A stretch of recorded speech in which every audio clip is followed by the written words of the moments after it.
order, 6:30 p.m. Tuesday, June 16th, 2020. Ms. Talbot, roll call, please. Yes. Budget Committee Chair, Mr. Borowey. Present. Mr. Jenks.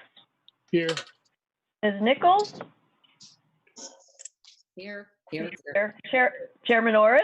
Here. Ms. Pavano. Here. Slocum. Yes, here. Mr. Talbot. Here. Mr. Veliver. Here. Mr. Walsh. Here.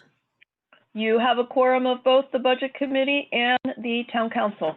Okay, thank you, Ms. Talbot. And with that, please ask to rise for the Pledge of Allegiance. Pledge allegiance to the To the flag, United States of America, States of and to the America. republic for which it stands, one nation, under God, indivisible, indivisible, liberty and justice for all. For all.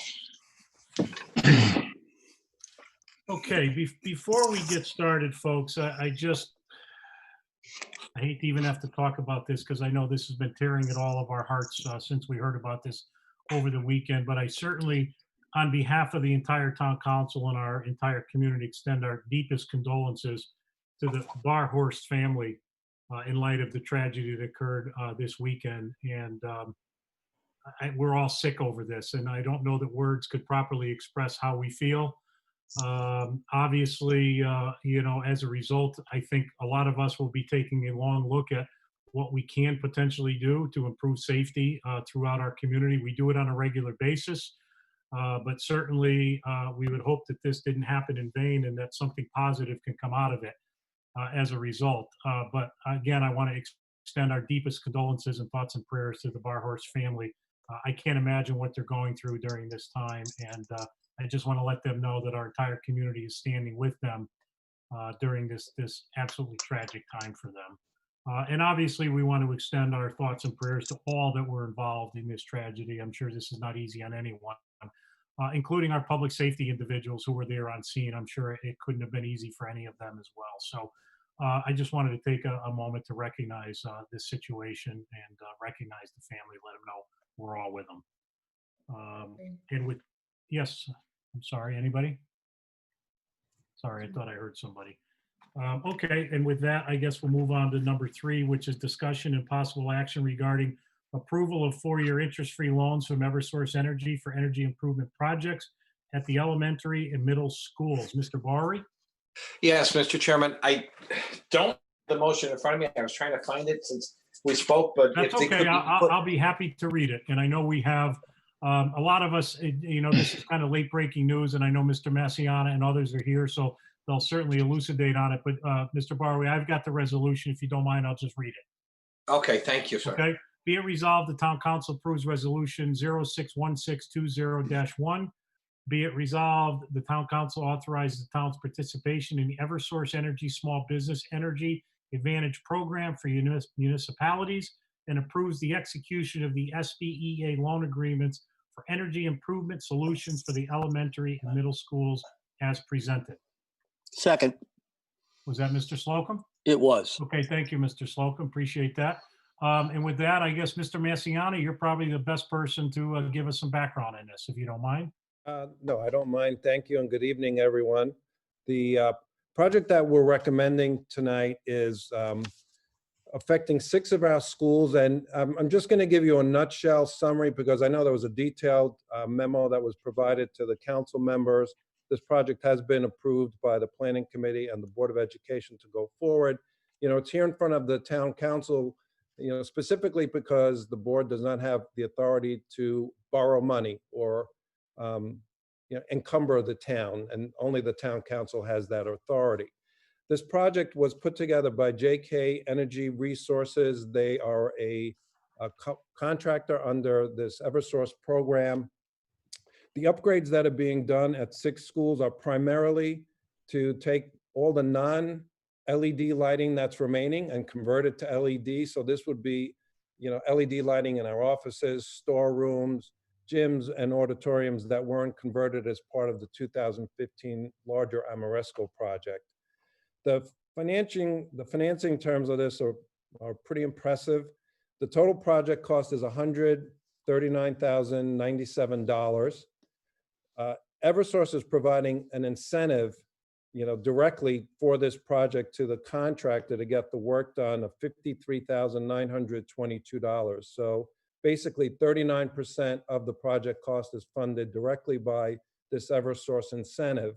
And that leaves a balance of $85,175 to complete the project, which is being financed as part of this program through a 4-year interest-free loan that all of this gets paid back through our energy bills from Eversource. So we have positive cash flow coming out of this project overall. After the 4 years are over with the loan payments, we'll be earning $22,662 in savings per year, as long as we're continuing, to run these lights. The payback is 3.76 years. So it's a very fast payback period. There's a total of, if you looked at it across the 6 schools, there's 1,263 energy conservation measures being taken. Each change of a light fixture is considered an energy conservation measure. So we'll be saving about 134,000 kilowatt hours per year. The energy consumption from lighting off of our bills will go down by 57.6%. And these buildings, after this project is done, virtually not quite 100%, but we'll say 99.5% of these buildings' lighting will be LED, which is much more cost effective. The savings that we're quoting excludes any maintenance savings or savings from, replacing the bulbs, which we have to do these days. And, one of the things that I do like to explain is the less bulb changes that we do, not only does it save us money, but it prevents our maintenance staff from going up on ladders. And a couple of the worst workman's comp injuries we've had were from, our men climbing ladders to do some of the fixture and ballast replacement. So that's really the top line. I didn't want to go too much into detail, but I wanted to present that, and I'll leave it at that if you want to go into some questions. Thank you very much, Mr. Massiana. Any questions or comments from members of the council? Yes, Ms. Pavano. Yes, Vin, didn't we do one of these projects when I was on the board of ed? We did a very large project with Amoresco in 2015. Oh, right, that's it. Yeah, that was a $10.2 million project between the town and the Board of Ed. This one is smaller, and, it really takes us way down the road with, the LED replacements. And LEDs have a 50,000 Right. life hour length, so we won't have to worry about changing any LEDs other than, some that fail, which are warranted anyway, Yeah. for, the next decade. We did a similar project just last year with this same company. Again, the contractor was approved under Eversource, who provided also a very large incentive. This project's actually got a much more aggressive incentive. The $53,000, when we started working with Eversource on this, it was about $30,000, and then they started offering an enhanced incentive, so it made the project that much more attractive. Great, thank you, Vin. Welcome. Thank you, Ms. Pavano. Any other questions or comments from members of the council? Yes, Mr. Jenks. Thank you, Mr. Chairman. Vin, the replacement of the bulbs, is this sort of concentrated in a couple of the schools, or is it really kind of throughout the system? No, it's really Dodd, Highland, Doolittle, Chapman, Darcy, Norton. They're all getting the LED swaps. There are 2 buildings that we're also doing some small refrigeration controls. That's basically motors and fans. That's at Dodd and at Highland, and the rest of it is all LED. Okay. Thanks. You're welcome. Thank you, Mr. Jenks. Yes, Mr. Vollmer. Obviously, this does not include the high school, the football field, and the lights at the football field, correct? But is that something at some point in time we would look at as a project? Could it fall under something like this, or are those different types of lights that couldn't fall under a program like this? No, actually, we are upgrading the stadium lighting. It's not through this particular program, but it is the same company, JK Resources. The incentive that we're getting from Eversource on that project is much smaller because those lights run for a lesser period of time. But the council did appropriate $150,000 of funding to do that upgrade. The project cost is going to come in at about $129,000. And those LEDs are going to be dimmable LEDs with, web-based control. So it's going to be a little bit more elaborate than the lighting that we're replacing here. But that's on track as well. And we are trying to get it accomplished this summer. Thank you. One more Thank you, Mr. question. Veltman. Yeah, Mr. Slocum, sure. Did this also, Vin, was this really something that wasn't worth the payback period on the Amoresco stuff? So that's one of the reasons we would have put Yes. that off. So this is a great substitute for that in the end. Correct. And Gotcha. again, it gets us to where we want to be with, the replacement of our incandescent and other lighting to LED. Right. Right. Thank you. You're welcome. Thank you, Mr. Slocum. Any other questions or comments from council members? No, seeing none. Thank you, Mr. Massiana. I mean, I'm going to certainly support this. This seems like a no-brainer. And I'm glad that we're able to advance it quickly for you so that you could take advantage of it. To just change gears, though, to follow up on the stadium lighting, as you know, we did approve that a while ago. Are you pretty confident it'll be done over the summer? I mean, obviously, we don't know what's going to happen with fall sports, but certainly if we do fall sports, it would be great to see that project done. Yep, I'm 99% confident that we'll get it done in time for Perfect. football season. Right. Thank you. Appreciate it. I mean, for all the kids in the fall, Yeah. not just football, but yeah, obviously we'd love to see it done. Since we've appropriated the money, we might as well get it done and Yeah. make sure that the community benefits from it. So thank you. So if there's no other questions or comments on this matter, I'll call for a vote. All in favor? Aye. Aye. The motion passes unanimously, I believe. Mr. Walsh, you're good, right? Thank you. Yeah, motion passed unanimously. Mr. Massiana, thank you for being here tonight. Thank you. I'm going to stay because I apparently have to talk about capital budget as well. Oh, okay, great. But Yeah, we'll no try to problem. put you on early in that process, so Yeah. you don't have to stay all night. All right. Our thank- apologies for that, Ben. We'll move on to number 4, discussion fiscal year 2021 5-year capital expenditure plan and annual capital expenditure budget. Mr. Barway. Yeah, thank you, Mr. Chairman. I'd like to turn this over to the town manager. This is a continuation of the cursory discussion we had on the capital items when we were reviewing the operating budget for the first time in many years. We were trying to do the two together. And just the difficulty of the Zoom versus in person and the COVID situation and everything else took a little bit of emphasis away from the capital budget, but it's a significant and important process. And there's $12 million in projects that will help benefit our community in one way or another that are being looked at here. And it's up to us to judiciously review each and every one of them and the dollars spent and get the best bang for our buck and, par this down as best we can. And just a reminder, any of the items net cost of over $500,000 become referendum items in November. So the goal really is to get this done by August, but the real goal is try to get done before we all go away for summer and scatter around and make it difficult to get people together. So that's why it's tried to be moved a little earlier on than usual, and then it has been in many years. And with that, I'll turn it over to the town manager. Of course, one last thing to remember, it is a 5-year plan, but the emphasis is on the first year. The emphasis on the first year, because that's what's actually being created. Years 2 through 5 are pretty much considered placeholders and just guidance for what may be coming along in the future. And, items can get moved back and forth as needed and as their readiness dictates. So, all right, Mr. Kimball. All right, thank you very much. Can everyone hear me okay? Yes. Appreciate it. So I'll be very brief. As we did do an overview of the capital budget at our meeting last Tuesday, and I'll try to reserve some time for all department heads to present their items. As Mr. Barway just suggested, we do have the full 5-year plan in front of us, but tonight we will be focusing on the first year, those appropriated items or to be appropriated items by the council. So we'll be going through those.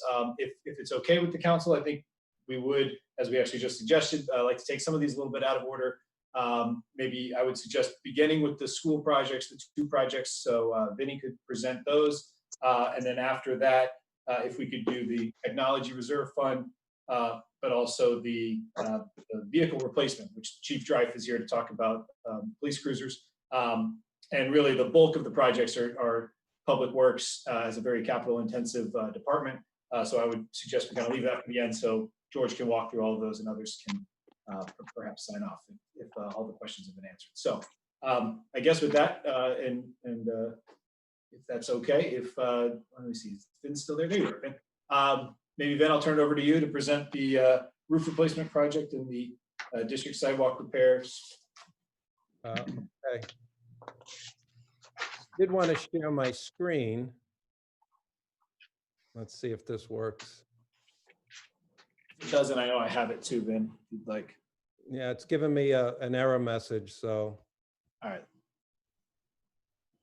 So I'll talk and just explain. So the capital budget requests that we had for year one were $585,000 this year. You know, that it is a relatively small request because the council approved over $3 million worth of projects in last year's capital budget, and we're still trying to digest those. And the other point that I'd like to make is that we are in the middle of a school modernization plan.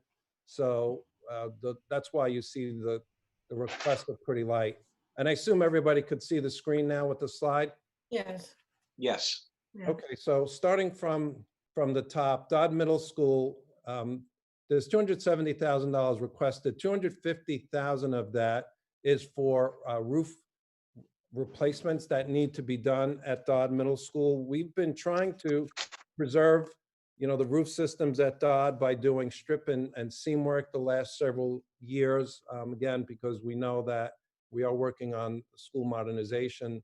So this is a couple of sections of roof that really can't wait any longer.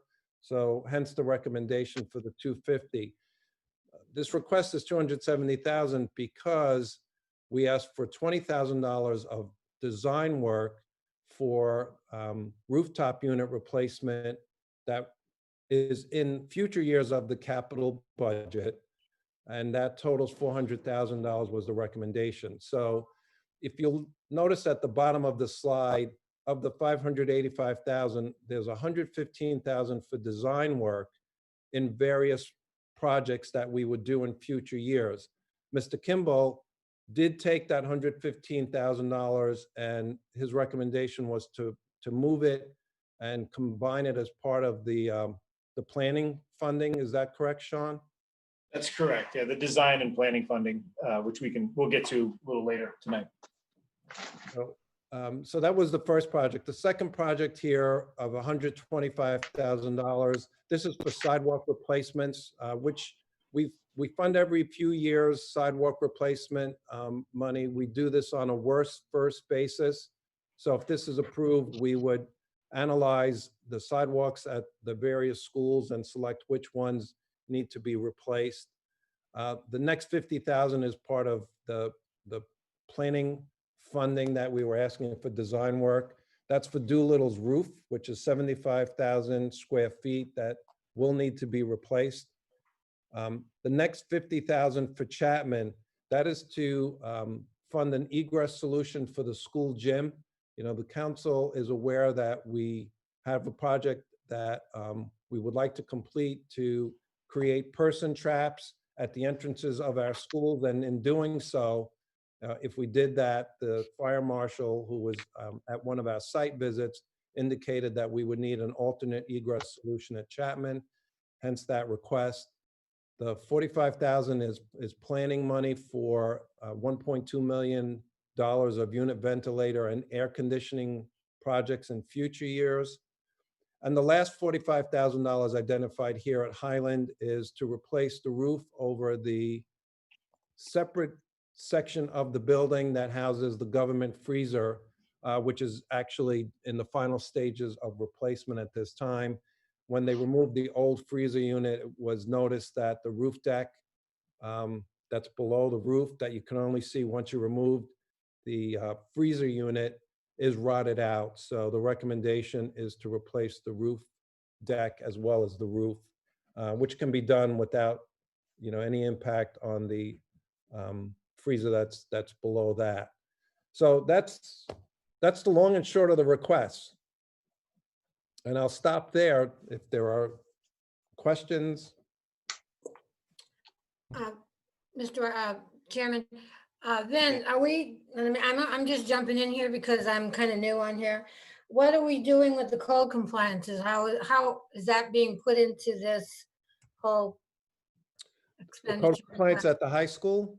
Yeah, Is that the project? Yeah, there is, the funding for that project has been approved. We, we're ready to start construction on that. We went out to bid, and we just couldn't, just because of COVID and the timing of the bid, we just could not get that project slated for this summer. We Okay. had quite a few delays on getting the school construction grant approved at the state level. all right. So the point is that the funding's approved. We have a project ready to go. An architect's been hired. It's all designed. We have the school construction grant approval we need. It's just going to move into next year. Thank you. You're welcome. Thank you. Other questions? For Mr. Messiana? Mr. Orris, sorry. Yes, thank you. Ben, are any of these items, do they have to be lumped into a larger project, so they have to go to referendum? I don't believe so. The roof project at Dodd is, separate and distinct. So, no. Okay, I was just curious, because I know sometimes these are, Yeah. with the way some of the wording was, it's just another piece of something that we've already been doing and makes the total amount larger than our referendum amount, so Yeah. just I wanted mean, to know that. my standing answer is no, but, once Jim Jascott gets a hold of these and talks to bond counsel, that could change, but I don't think so, Mr. Orris. I think Okay, thank you, Vin, appreciate be that. referendum free. Thank you, Mr. Barley. All right, thank you. Other questions or comments regarding education for Mr. Messiana? All right, then I guess we'll let you have an early evening. And I'm going to stay a little longer because the technology, I'm interested in the technology one. yeah, you have a piece of that too there. Yeah, okay. Mr. Kimball, I guess we'll go back to you, and you have an order in which you were working. Sure. Okay, thank you. So, I think we'll actually jump into the Technology Reserve Fund item. And in fact, we have Corey McQuaid from Apex on the line with us here. Just to direct you to the section of the budget for those following along in their books. Give me 1 second. Oh, there it is. Page 145 of the budget book as presented, which gives kind of an overview of the project. But Corey, are you on now? Yes, sir, I am. How are you? Good. Do you want to go ahead and just do an overview of this project and also include the $100,000 adjustment that I had made with respect to the workstations? Yeah, of course. Thank you, everyone, for having me. As Sean said, my name is Corey McQuaid. I'm with the Apex Technology Group, the town's technology consultant. I'm a principal engineer with Apex, and I've been working on the Cheshire account for almost 8 years now. So just to kind of cover the request summary, years ago we had sort of put together a recurring annual capital request of $210,000, which is to cover the general government and education network infrastructure as it relates to preventative maintenance, refreshes, and upgrades to sort of maintain the sizable investment that the town has committed to 2013, which at this point has exceeded over $2 million. This year, what we're proposing is, and just to break it down into 3 categories, we have $40,000 related to server and storage upgrades, $90,000 related to wireless infrastructure upgrades, and $80,000 for network security firewalls. There's been an additional increase request of $100,000 to replace general government workstations, and by workstations I just mean end user computers. We've had a bit of an issue with maintaining standard equipment life cycle of between 5 to 7 years by trying to, request funding in the technology operating budget. And so in some discussions with Sean earlier this year, we decided to go ahead and try to operationalize that expense, capitalize that expense this time. The station replacement strategy that we're moving towards right now, obviously with the COVID pandemic, has also sort of positioned us in such a way where we can also use this funding to help make the town employees a little more mobile, so that they can work remotely if in fact we do experience any other sort of disaster, not just a pandemic. It positions us to be a little more agile in the way that we recover from disasters and sort of adapt to whatever situations that get thrown the town's way. The new operating system, or the new workstations, are kind of a key aspect because they're the largest threat vector in the network. And by a threat vector, that's essentially an attack point from bad actors, whether they're outside hackers, spam emails and phishing attempts and stuff of that nature. And so going to sort of just overview of what we have currently and where we'd like to go with the general network infrastructure is sort of in a direction that we are reaching the 7-year life expectancy of a lot of the equipment that was originally installed back in 2013 2014, since we abide by a 7-year equipment life cycle. And so right now we're trying to, focus on, preventatively replacing a lot of that equipment to avoid any sort of major network outages or failures. So at a high level, that's kind of what I have. Does anybody have any questions? Actually, yes, if I may. I noticed that the town manager's request, it implies that it's for town hall and general town government staff, computers and things. Is there also an issue, and I guess, Vin, it's good that you're on here, is there also an issue with the Board of Ed with Windows 7 computers that might need to be addressed? No, we've already done our upgrades to Windows 10, so we're in good shape on that one. And I will tell you, the school system, like all school systems, benefits from the pricing we get from Microsoft. Government doesn't get quite the same deal. So, yep, we're in good shape. Thanks for asking, Mr. Barry. Oh, good. All right. Are there other council members with questions regarding the technology piece here? Yes, Mr. Walsh. Thank you, Mr. Barry. Yeah, from the moment I stepped onto the council, I know I talked to Sean about making the town council more digitally friendly. And I think we were kind of forced into it over the past 3 months. And hopefully this is something that we will be able to continue forward with. I mean, obviously we've had some issues with some of the wireless at town hall.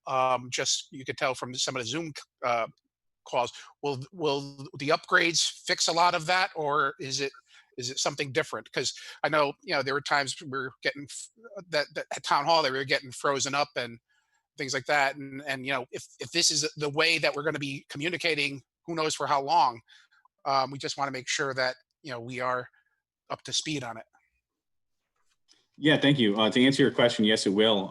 And so that the issues related to specifically what you're mentioning are actually related to, not necessarily the wireless infrastructure, but more or less firewall issues. And we actually have a maintenance window scheduled for tomorrow evening to patch those issues that we've discovered with the manufacturer of the firewalls. Moving into sort of my request, though, the replacement of the network security firewalls in the town and education networks. That is actually, we're planning to switch manufacturers, specifically because 7 years ago, when we had originally installed the current firewalls that we have, they were an industry leader in that market, to which they have been surpassed by several other manufacturers at this point. So we are recommending a switch of manufacturer to help improve the stability and the access of the internet to the town people.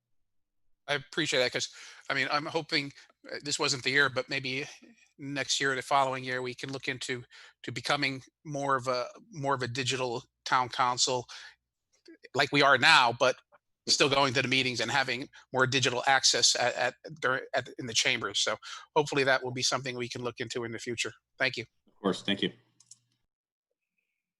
Other council questions? Mr. Kimball, we'll move on. Thank you. Oh, Mr. Orris. Thank you, Mr. Barway. Thank you, Mr. McQuaid, for being here.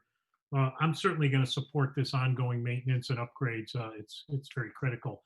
But if you can just opine to the fact that the $2+ million we spent 6-7 years ago, that has put us in a really good place, correct? And we don't anticipate any near-term major improvements other than, we've got $200,000 to $300,000 a year for upgrades here and there, but you're not seeing another $2 million of investment needed in the near term. Is that correct?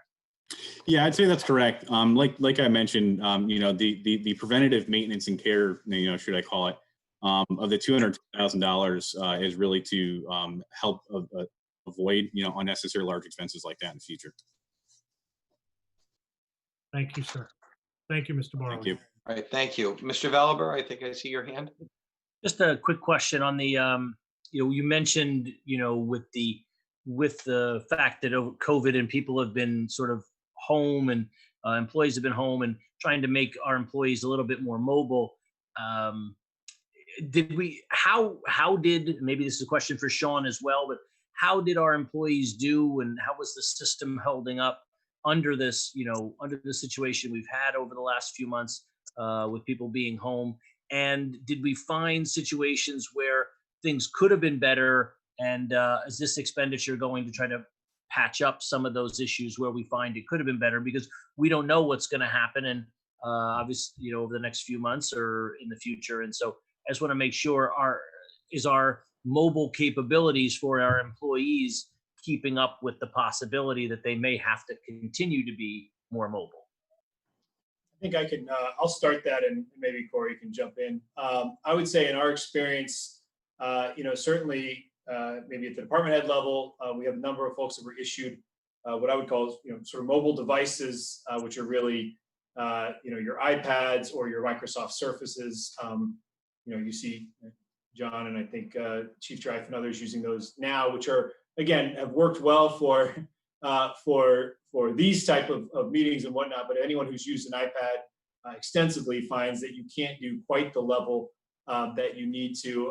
Spreadsheets and some other things are certainly not as conducive on those devices. So frankly, folks used either personal devices. There's our technology. You can't hear me very well? He seems to have frozen. Okay. Can everyone else hear me? Yeah, Sean, I can hear you. Okay. All right. We've got you, Sean. Yeah. Okay. Yeah, Sean, we have you. Dave seems to have frozen. So, I think the other piece of it, so people use their own devices with VPN. And again, this is where Corey could probably jump in. We had to make sure that their connection to town hall was secure if they were working from home. But frankly, a lot of folks continued to work here in town hall. We may have been closed to the public, but folks came in, I think for that reason. I think they were obviously more comfortable with their desktops and their documents and their files and everything they had here. So, but I do think as this was proposed to me back in February, sort of pre-COVID, these 82 workstations, and I was actually just talking to Corey about this morning to make sure the pricing that we're assuming, roughly $1,200 per workstation, translates pretty well into laptops with docking stations as a similar price point. So I think given what we've all experienced, and if the cost is basically the same, my recommendation would be to start transitioning to the setup that I have, which is a laptop that we're actually using right now that docks into my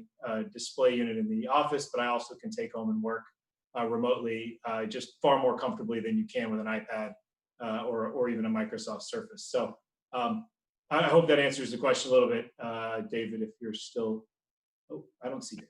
Don't see him up here, so he's probably going to try to get back in. All right. Other questions? Quick. We'll give him a chance if he gets back on. Follow up. David, just a quick question. Yes, Jim. For Mr. McQuaid, so given these upgrades we're doing now, I mean, are we more or less insulated from any sort of hack into our system where we get sort of hijacked, or we're in a situation where we're being asked to pay some sum to unlock our systems? Is that more or less, with these upgrades, are we more or less immune to that now? We're not more or less immune. Saying that you're immune is kind of not you're never actually immune. But Okay.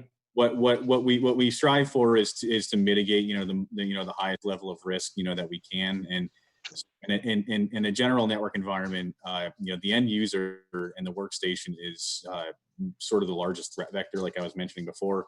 And by making sure that we maintain security patches with supported operating systems from Microsoft, as well as our other network devices like our firewalls and such, that puts us in the best possible position to defend the town against any sort of attacks like that.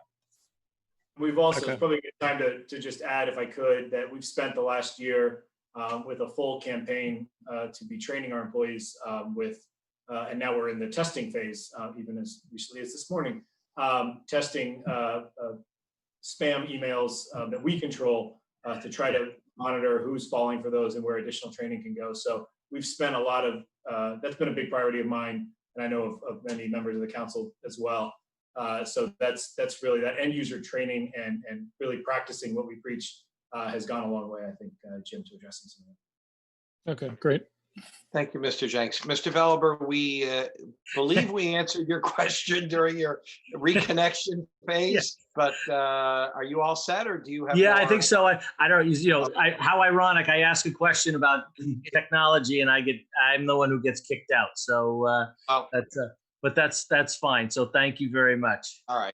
I'm told they meant to cut you off about 12 seconds sooner, but it didn't quite work. So we got your question.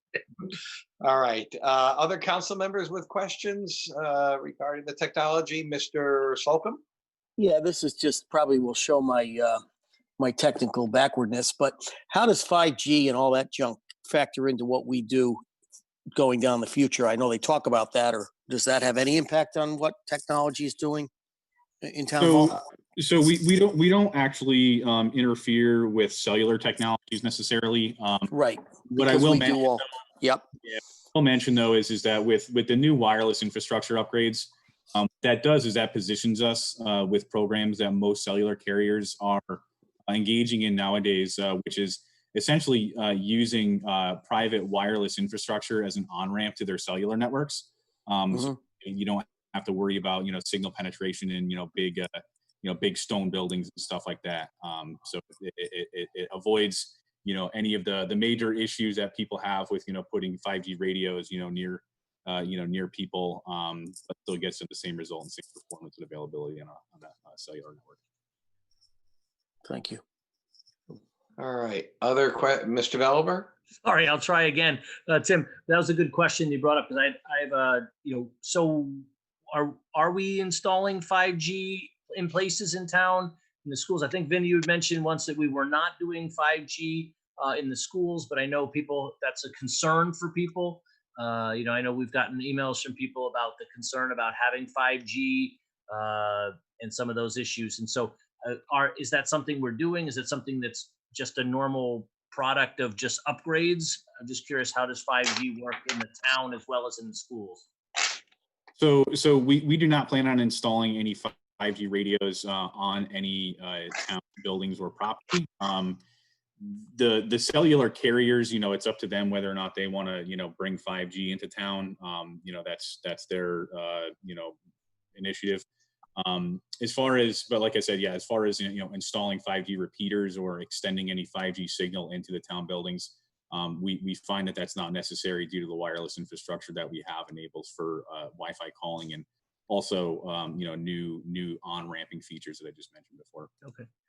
Excellent. And one other question I have, and perhaps maybe this came up while I was frozen out, but Sean, I know I've asked you this question before, and I know you've got a lot of things on your plate, but one of the questions I always have, because I know it's a big thing in my company as well as most companies now, is training employees for things like, anti-phishing attacks. Don't click on links, don't go, oh, maybe my FedEx package is arriving. Let me click this link. those types of things, because that's how most people get into, these hacking attacks and ransomware and those types of things. And is that something that's still on the agenda for the town employees and making sure they do that? Because obviously, we've seen some towns that have been, had ransomware and have been locked up for days and stuff. Obviously, we want to try to make sure we do that. And of course, we also have I'm assuming that we have our systems backed up redundantly, so we could potentially recreate them. But obviously, if there's training there, we'd prefer not to have to do that in the first place. So. Sure. Yeah, that's correct. And yeah, Sean, you can go ahead if you were speaking. Sorry. I was just going to say, I did allude to it briefly when you were out, David, but we did have all employees complete the training. I believe it was January or December. And now we're really into the testing phase where we've been sending out, and Apex has been coordinating through the Know-Before platform phishing campaigns that we control and monitoring who's been potentially falling for those or and alerting others and kind of monitoring and tracking where additional training might be needed. So we're in that phase of the training, but it's been ongoing for, I guess, at least 6 months. Corey, is that correct? Maybe 9 months now? Yeah. For the most part, we've been live on Know-Before for at least 6 months. Our first training campaign was initiated actually in January. And since then, we send out quarterly, phishing simulations, one of which the deputy chief actually notified us of this morning. So he passed the test. Yeah. Good. Okay. Thank you very much. No problem. And also just to answer your other question about redundantly backed up systems, we do have, what we consider a 3-2-1 sort of backup implementation, where we do have multiple copies of on-site data in 2 different buildings spread out through town. And we also have isolated off-site encrypted backups that we store in the Microsoft Cloud. Perfect. Thank you. Of course. Other council questions regarding the technology issue? All right, sensing you're ready to move on, Mr. Kimball, what's next? All right, I think if we could move to the Vehicle and Equipment Replacement Fund. That is found on page 147, an overview of the budget. The first department is the police department, and I know Chief Drife is anxious to talk to us about Chevy Tahoes and the like. You mean the new ones we've seen around town lately? Had this not been a virtual meeting and you had all arrived at town hall at 6:25 or so, you would have walked by a completely marked, fully equipped Chevy Tahoe finally. I hope that some of you have in fact seen it around town. I think it's notably different than the Fords that you're probably used to seeing for the last several years. Just as an overview for some of you who may not have been here during the capital process last year, the council approved us to get 2 of the Chevy Tahoes, mostly for testing and evaluation. Then the GM strike between General Motors and the United Auto Workers hit us, and we were not able to take delivery of those Tahoes till about 4 or 5 weeks ago, where they finally landed, and we've had them marked and all the lights and all the other equipment put in them. So one of them is still down at our upfitter, waiting for the wrong computer mount came. I think they probably out of habit sent us the computer mount for the Ford, and we had to send it back, and we're waiting for the computer mount for the Tahoe to come in. But the one that is up and running and marked has been around town quite a bit. We're trying to spread it around to let every officer have a shot at driving it, so that we can get an evaluation back before we have to make a final decision on this year's vehicle. So I can segue into that. Subsequent to last year, the state of Connecticut rebid the vehicle contract.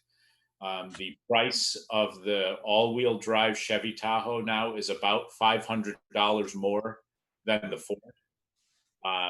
So in this year's, you remember last year, the base model Tahoe with only 2-wheel drive was about the same price, but then there was a $3,000 per vehicle upcharge to get all-wheel drive. And of course, we want all-wheel drive given the nature of town, especially in the winter. So we supplemented the capital appropriation. We paid the $3,000 upcharge out of the gift account last year to get them. But this year, when they rebid the police vehicle contract on a statewide basis, the price came down to $34,445. The new model, newly remodeled Ford Police Interceptor utility, which is basically the police model of the Ford Explorer that is available commercially, it's about $33,900. So it's right around $500, give or take a few dollars. So the request this year is to purchase.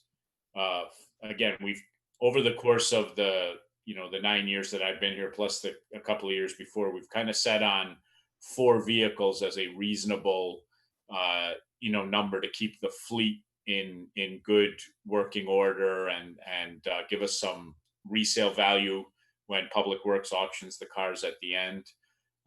The fleet is in very good shape right now, but in keeping with our 5-year plan, the request is for 4 additional vehicles. The price, the cost, in the out years may vary a little bit. At some point, I'm actually probably wouldn't be as part of this, but probably the next non-patrol vehicle that needs to be replaced is maybe the animal control officer's van. It's the same one. It's over 10 years old now, starting to show a little bit of wear, but still mechanically sound. So, this price, the 5-year cost could vary a little bit if I have to replace a specialty vehicle at some point. COVID-19 cost us a little bit. Again, this is the second year in a row that I've been able to put a revenue item along with this.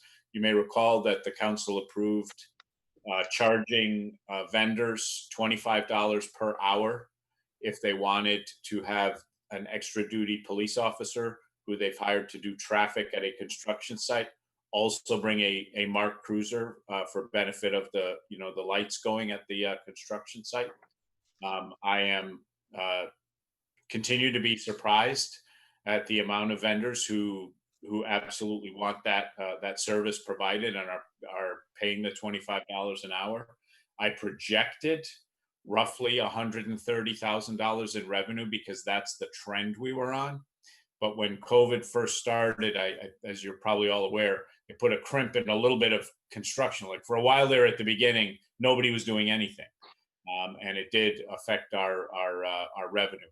We're going to get to 113,000. We're at 108,900 this fiscal year as of close of business on Friday. With about 2 more weeks left in the fiscal year, we've been averaging about 3,000. So I think we're going to get to about 112, 113,000 in revenue this year, which is a little bit less than we projected. But I think there was a couple of weeks there where basically nobody was working at all in the construction field. So that's, I can tell you the reviews on the Tahoe right now have been very positive. We do, as you know, for those of you who are, see our folks out and about, we have people as tall as 6'3", 6'4", and as not tall as 5'1", 5'2". So I think one of the smaller statured officers that I spoke to last week said that she had a little bit of trouble with with adjusting to the vision in the much bigger vehicle. But for the most part, everybody seems very happy with that. I can tell you the cargo space in the back for all that equipment,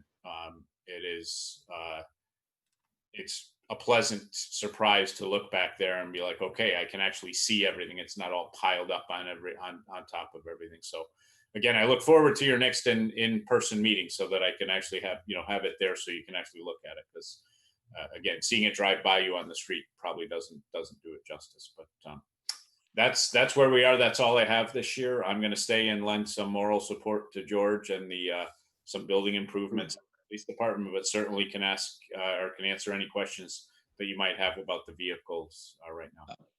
Just a quick question about the vehicle. It's for the same number of vehicles replacing. It's not adding to the fleet, right? Yeah. So yes. And look, every year we do again, some of the cars that we have are getting pretty old now. But again, as for the last couple of years, if we brought 4 in, maybe we only got rid of 2 because we're actually making revenue off the other vehicles. Okay. So I mean, if Tom Mancini at Town Garage says this car is not worth fixing anymore, then we get rid of it. But again, we're making money off the other cars. So yeah, look, if you drive into the police department sometimes, like on a Sunday when there's not a lot of construction work going on, you might scratch your head and think, man, there's a lot of cars here. But again, they're parked there when they're not working. They're not going out as general patrol vehicles. When they do go out, they're going to extra duty jobs, and the town's making $25 an hour in revenue for every hour that they sit out there. So we do have more vehicles in the fleet now than we have in the past. But again, we listen to Tom and the folks and Rich Kaiser at Public Works. If they say, hey, this one is becoming a problem now. Last year when we got cars in, we got rid of one of the older Ford Expeditions because it wasn't worth repairing anymore. It wasn't cost effective. Okay, so you may keep some, but more than you would have instead of trading them in. But they're revenue producers. Not a lot of wear and tear. You're not using them active, but they're for the extra duty. Okay. Yeah. Thank you. Other Mr. Orris? Yeah, but Dave, just to expound on that, we've known this is what we were going to do. So the alternative is to auction that car off and maybe get $3,000, $4,000, $5,000. The alternative is to keep it and rent it at $25 an hour. And it is, in addition to a revenue source, where in my opinion, we're getting a much greater return on investment. It's also providing a much safer environment for all of those at the construction site. Yep. Including our own officers. So, I think for me, this is an absolute no-brainer, and I'm going to support it continually. Obviously, we only need so many for private duty work, but I think we all recognize the benefit of what we're doing with this. The question I have for you, Chief, though, is the 4 vehicles you're asking for, are they 4 patrol vehicles? We try to base that. So we're going to catch a redesign of the Chevy Tahoe this year. These cars, however many you approve now, will not be available for delivery until the early spring of next year, because they've shut down the production line because they're re-engineering. So the Tahoe, for those of you familiar with Chevy pickup trucks that have just undergone a redesign of like the front grille and lighting and all of that, the Tahoe is going to end up looking like that in the front. So there will all be police package vehicles. If all goes according to plan, there may be 1 or 2 admin cars that need to be swapped out but as you know, we've been buying police package vehicles all along. If there's a mechanical failure or, God forbid, a crash or anything like that, we will, we'll kind of adjust on the fly. And if we need them all to be marked cars, they can all be marked cars. All right. Thank you. Thank you. Other questions or comments? All right, then we'll move on, I guess, the Public Works portion of this. I think Mr. Talbot had a question.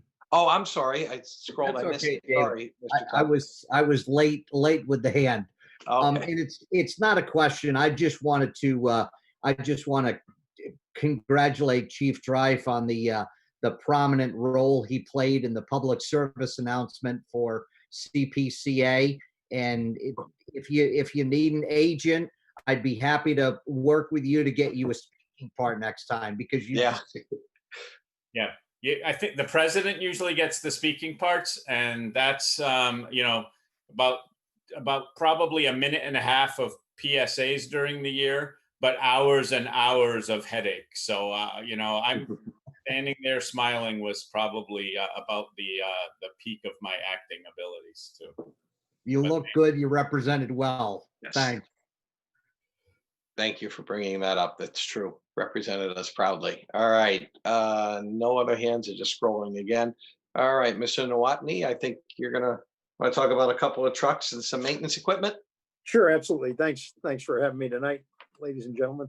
I'll try to be brief as I have a big bulk of this, but So for the public works for our vehicles and equipment, on page 147, which is the same place the chief was, we're asking for two pickup trucks in this first year, one for the public works department and one for the grounds division, I guess the highway division and the grounds division. And then we're also have two mowers teed up for the grounds division that fall into that category as well, to replace much older mowers. Again, I won't belabor too much. The pickup trucks replace a 2006 and a 2003 pickup truck that's currently in the inventory, and the mowers replace mowers that were bought in 2006, I believe, and they have about 5,000 hours on them. All right. Are there council questions regarding these?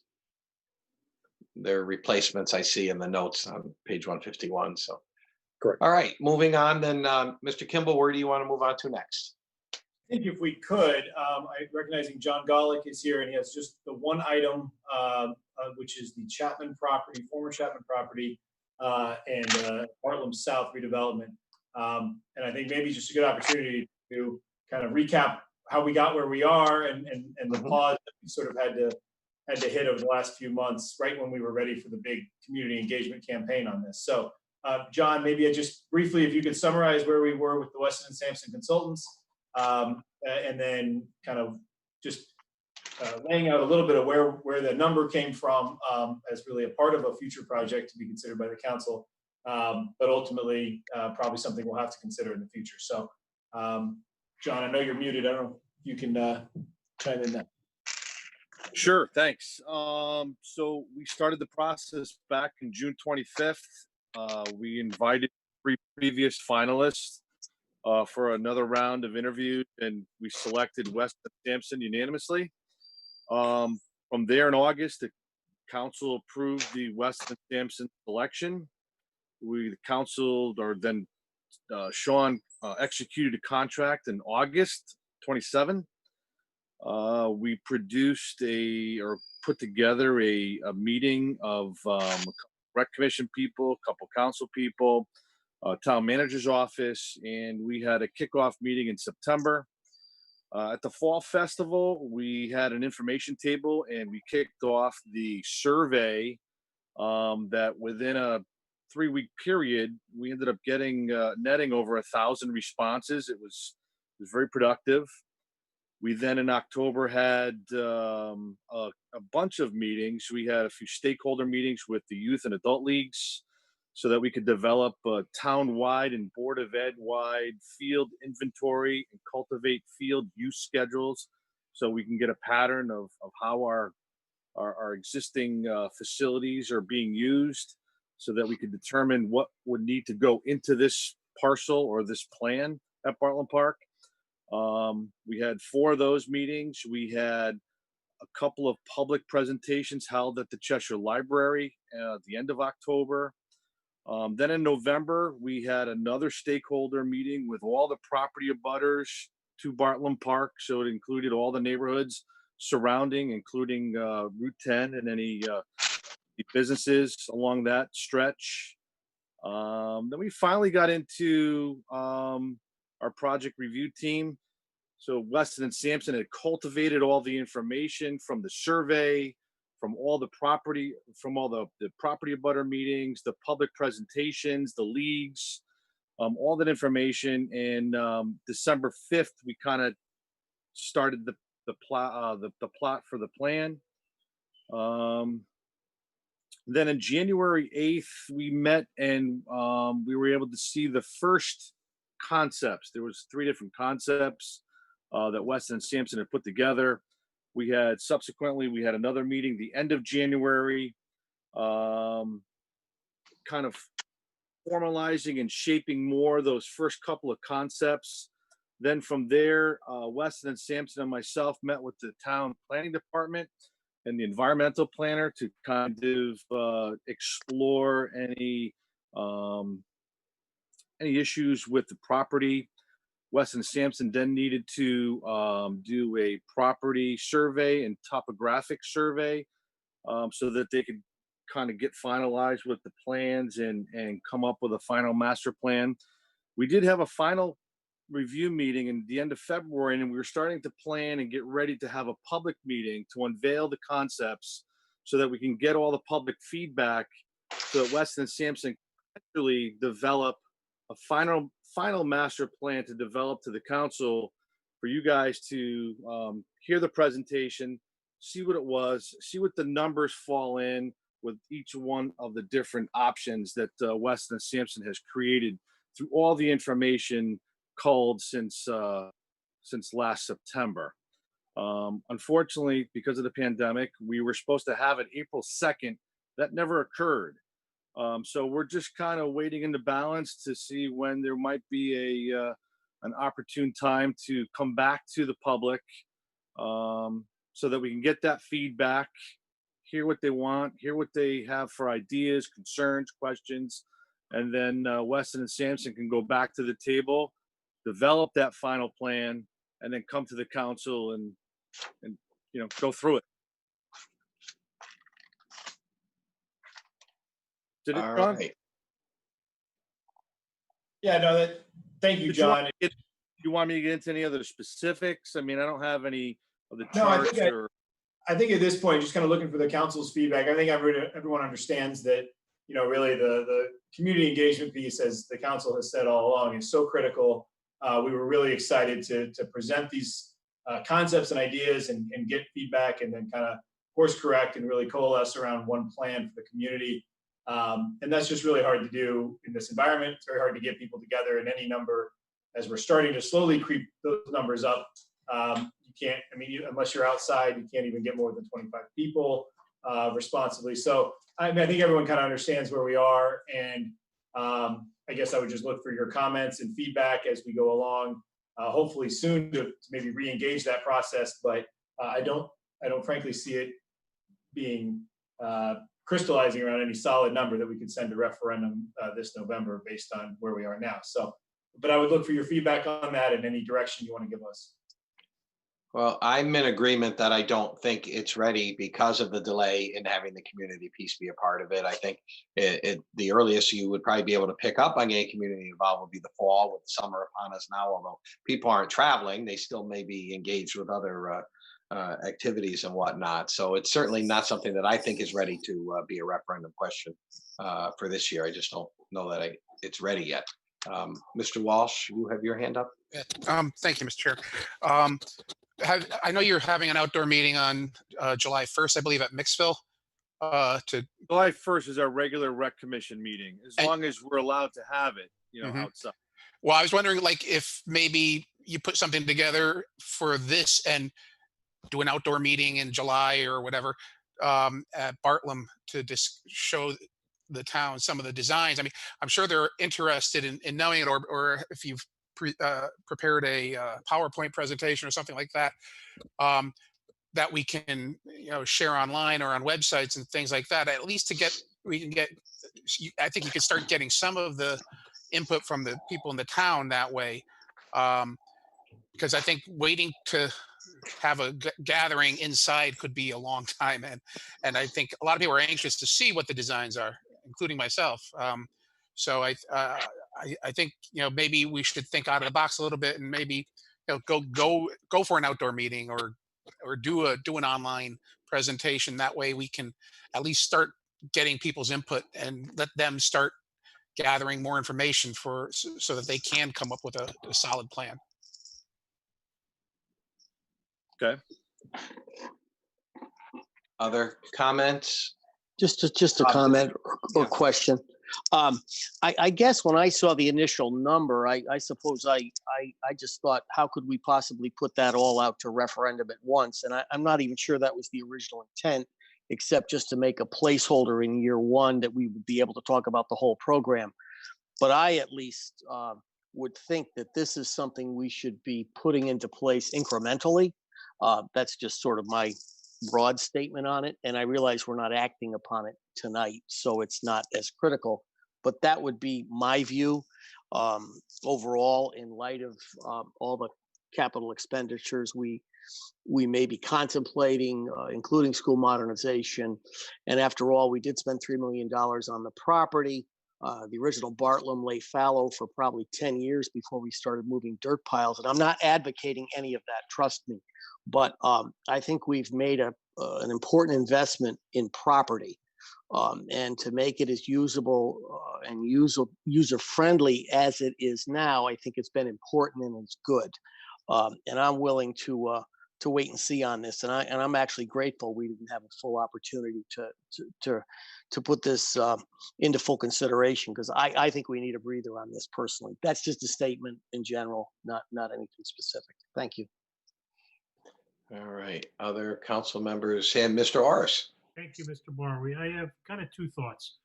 And I certainly agree with Mr. Walsh. I think in light of what we're dealing with relative to not being able to have public meetings, I'd like to try to engage with the community in another form. I think the more we can have shovel-ready projects and continue advanced projects we know that we want to tackle at some point in the future, I think that's a good thing.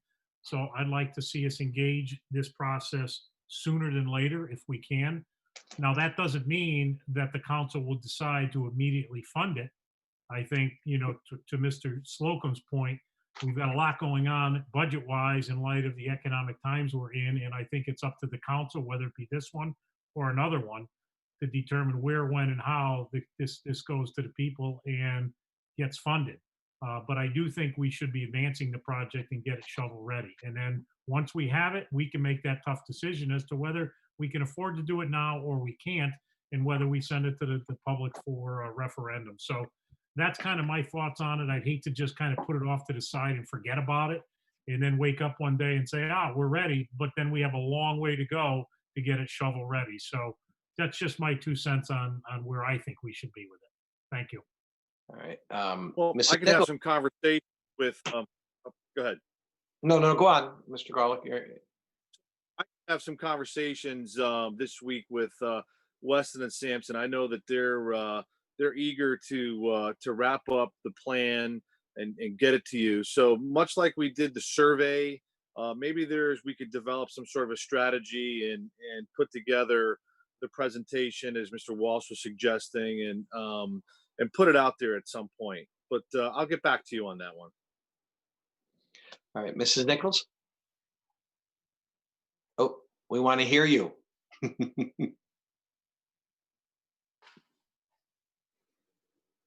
Okay, sorry, I thought I unmuted.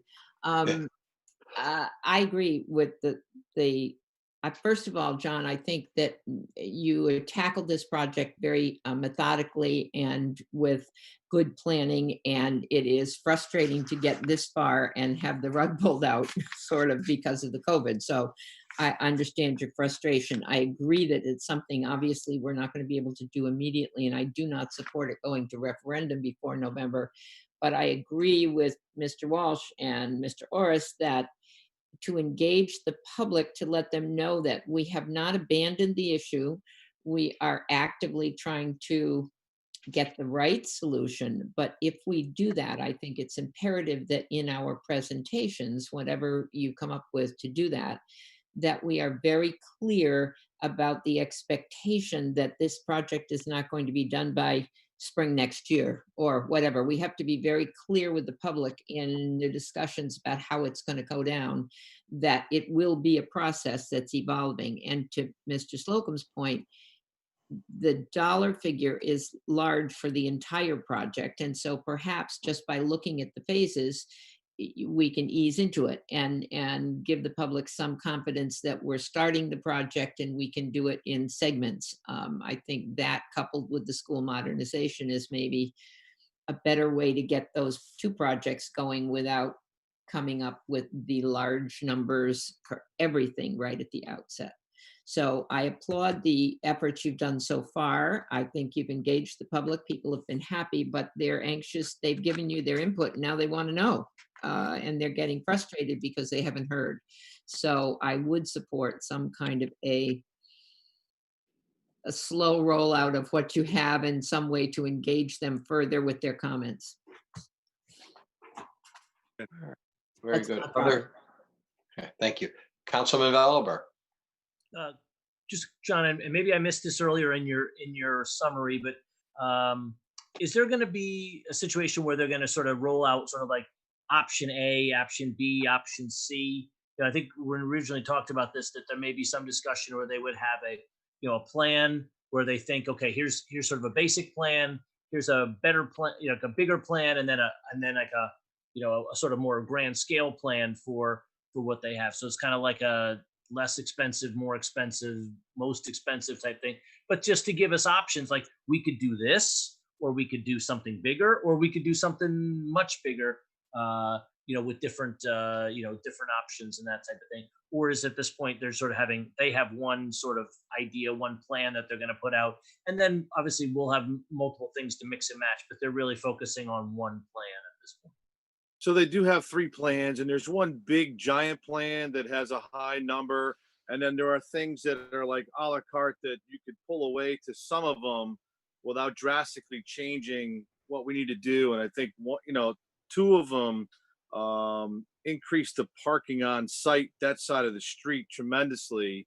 But it is at least at this $5.6 million figure with some of the things. But there are 3 different options that they've concluded with. But we wanted to put that out so that we can get the feedback from the public, from all the different user groups, the sport groups, the conservation groups, the fitness groups, the cultural groups. There's a little bit of everything for somebody there. It's actually a nice plan. Okay, great. That's what I thought. I thought there was going to be multiple options, sort of with here's what we could do if we did all the bells and whistles, and then we can do some mixing and matching and getting to things. And so to see what types of things we like, what types of things might some groups like better than others, and then mix and match with that. But I just wanted to make sure that there was going to be options out there that we're going to put out so people could see different choices. So sounds like it is. Yes. And so I thank you for that. The committee was very careful about taking everybody's consideration from all the information that was called. So. All right. Other comments or questions? All right. We seem to have a consensus that this isn't ready, but it certainly could have been back in February when this was put together. All right, then we will move on. Mr. Kimball, we're getting down to the last department or so.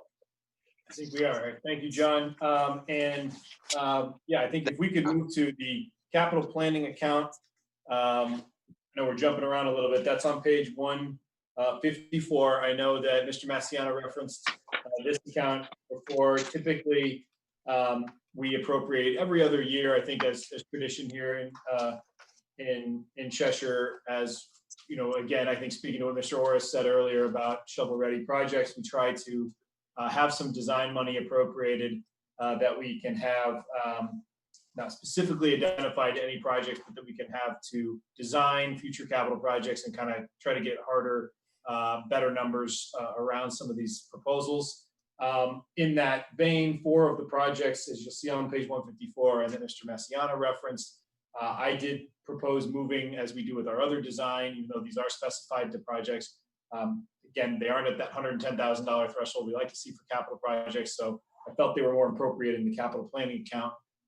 So that's why you'll see I took a number that was proposed at a lesser number of the total there was $100,000, and I added the $115,000 that Mr. Massiano referenced earlier. So unless there's any other questions, that's what explains the 215 that's proposed to you.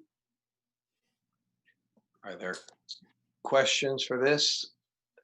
It's always good to have money ready for planning and being able to have it. Okay, and then as needed. All right, next. And then if not, I think now it's the George Nowotny show for the remainder of your program. I think maybe George, just however you want to take it away, but if we go in order, I think the boiler replacement and others will probably be where you start, but wherever you'd like to begin. Sure. No, thanks again. Back for the second act. So the next 2 projects are from the public properties part of the capital budget. The first one is a boiler replacement at the fire headquarters annex, which has a boiler that was installed in 1988. So it's reached the end of its useful life. and we'd like to move that along. The second part of that is to get some planning money to begin planning the replacements at the police department, which aren't quite up yet, but as Chairman Orris said earlier, we've tried to get shovel-ready projects in the hopper as much as we can. So that would give us some money to kind of do the base work for that. The next one down, and I'll just keep going unless you shout me down, is is the HVAC and locker room improvements to the police station. The 1.4 million is a plug number that I put in early in the process. This project is at the Public Building Commission, and they're working their way through recommending hiring of a design professional to do this work, which we hope will be in the next few weeks to the council.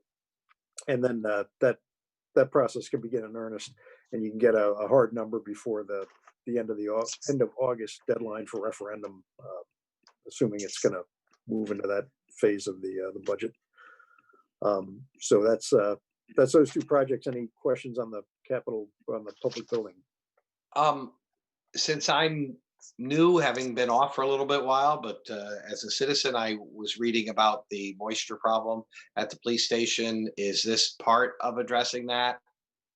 This is so part of it is a reconfiguration of the locker rooms down there to accommodate better lockers, I would say, or more modern lockers, and also expand the female locker room, which is in dire need of that. And the second part is to mitigate moisture problems that are particular to the lower level because it's subterranean, largely subterranean. But it'll improve the entire building, whether that's some kind of dehumidification system that goes in there, or just the way the air is turned over more often and passed over coils more often, or whatever the case may be. That's what's envisioned. So it's a kind of a two-part project. Well, a critical building that's used 24/7 every day, 365 days a year, needs to be kept in good physical condition. And this sounds like you're addressing this with this issue. Thank you.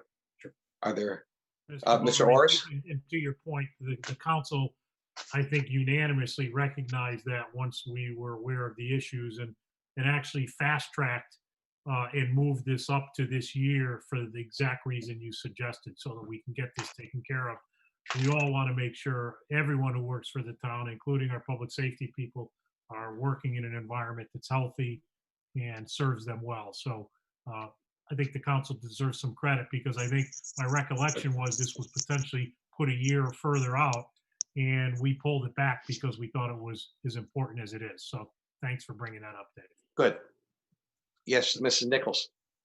Okay, I'm unmuted. And the only question that I have is the order that this happens, because we put the roof replacement out a year. Is that because we're fixing the downstairs part of it in the AC in this current year, and then we can fix the roof? But if we have not fixed the roof, does that add to the problems that we're fixing with the AC and all the other things? We need to do them both together, okay? It's a good question. They're not really related, I guess. We have had issues with the roof at different times in that building, but the roof is largely sound, so it's not contributing materially to any moisture problems in the lower level that we can find. Okay. Thank you. All right. And seeing no other hands up, I would ask you then, thank you. Keep moving on. Sure. So I'll move into the kind of nuts and bolts of public works part of the budget, which is on page 177. If anybody wants to follow along on that part of the book. And the first project up is streetlight pole replacements. So a number of years ago, the council, with good forethought, purchased the streetlights throughout the town. And as part of that, we had to take possession of the single light poles, the ones that don't have wires to them except for a street light, essentially. There's about 490 of those in town. And so we try to keep a balance for replacing those poles as they begin to age and fail. They usually last 30, 35 years on average. But it gives us, we replaced 25 recently, so that that cost about $66,000 to do that. And you can see as they age, we have to, much like paving the streets or sidewalks or anything, you have to keep up with that. So we just try to keep a balance of funds for that. The next one is a Public Works dump truck and plow. Several years ago, we kind of came to an understanding with the council that we would look to get one truck per year. And that would take the fleet out from anywhere from 14 to 17 years, the age of the trucks as they're replaced. So this particular replacement, if it was granted, would replace a 2006 truck, which would go down into our kind of reserve fleet, and we drop off an older truck that's in one of our reserves, and that's $215,000. That's a two-wheel drive truck and plow, which would be obviously a first line plow truck for us for the winter. The next, excuse me, is that a 6-wheel? That's not Yes, a sir. 10-wheel, correct? No, six-wheel, correct. Two-wheel drive. The next one is Public Works non-dump truck equipment. This is usually where we kind of wrap up a number of specialty items, I would say, and that's on page 185 and 86. If you don't want to turn to your page, I'll run them down for you. There's only a couple of them. One is a crew truck. So as we do all our basin work each year, we have a truck that's outfitted with it tows a mixer, and it's got sand on it and mortar and different tools that we need to repoint basins or replace basins entirely, replace the tops on basins. That's a 1987 truck, so it's lived a good life here and done good service. And we'd like to replace that with an F550 with a flatbed body on it that would allow us to configure it to do the same thing. The benefit of having the F550 is that it could also plow snow for us or do many other things that the crew truck can't, because it's kind of a very specialty truck, the current one we've got. So it's not equipped with a plow or have an inability to do anything but be a crew truck. So that would give us a little more flexibility. And the second piece is a screen. We screen topsoil routinely. We screen millings, other materials at times, and it allows us to do things at the yard that we don't have to truck any certain types of materials in for. This screen is a 1995 screen that we've got, and it's gotten old and infirm in its old age. Kind of breaks down often and is just wearing out, honestly. And that's a tough duty for any piece of equipment to have dirt moving through it all the time. So we're asking to fund a new screen that we can make some of these materials on site. So those are kind of the vehicle part. If anybody has any questions on that, if not, I'll continue. I have a question, on. George. Yes. Sorry. Just with all these vehicle replacements, the ones that are being replaced, do we auction these off, or do we sell them off, or do they have any value at all? Or we do auction them often. With a lot of the trucks, if the truck is, as the chief said earlier, if the truck is solid, we'll move it down into kind of the second tier. So like a pickup truck might move down for the summer help fleet. We have the summer kids on a normal year that we hire that go around and maintain some of the parks and things, and we'll move it down to there and then auction off the truck that's well used up at that point, that's in the fleet. So it kind of trickles down. So the oldest vehicle is the one that gets auctioned off or sold off. Generally, or the one that's in the worst shape. You know, some of the pickup trucks, we've got the beds rot off, the rails will rot up from the underside and things like that, which is obviously not a good thing. And the same with the dump trucks. If the frame is cracked or something, that goes first, because it's useless to us at that point. Yeah, because I was just looking like forward, like for next year and the year after, you have these John Deere tractors that you're putting up there, and I'm like, a 20-year-old John Deere doesn't seem that old. I mean, Right. these. So I mean, those things have to have some pretty strong value too going forward. Sure. Yeah, and those are the types of things we wouldn't keep extra around. We just move it down the line. Okay. Other And questions? John, to your No? point, that money goes into a dedicated account for equipment replacement at Public Works. So, George, I don't know what that account balance is, but when they do get auctioned, it stays in that account specific. I think we had talked about doing it if we haven't done it, that it's going to stay in account specific for this replacement purpose. Correct. And good point, Chairman Norris. And I believe last year, I want to say it's $40,000 was used out of that account to fund the truck from last year that we just received recently. Correct. Thank you, George. All right. Okay, George, seeing no other hands? Sure. Moving right along. So the next one is the road improvement program, which the request is $2 million. Obviously, this is our road paving. I hesitate to say paving. It's a road treatment program, I guess is a better term, because we use a variety of treatments in town. At the operating budget, we provided the list of the roads and the different treatments that we proposed this year. Some chip seal, some mill and pave, some crack seal, and in past years we've used micro seal or hot in place recycling and different treatments depending on the nature of the road. So we have 152 miles of road in town, and we obviously need to maintain that. I know the council's well aware of that. The council's been very forward thinking about this for many years since I've been here, certainly, and doing it a little bit each year rather than bonding large chunks of money where you have a number of roads come age at the same rate and kind of decline at the same rate. So we've been able to kind of, it's almost like mowing a lawn or something, a large lawn where you do it in sections. And we've been able to kind of work our way around town, which has been a good benefit.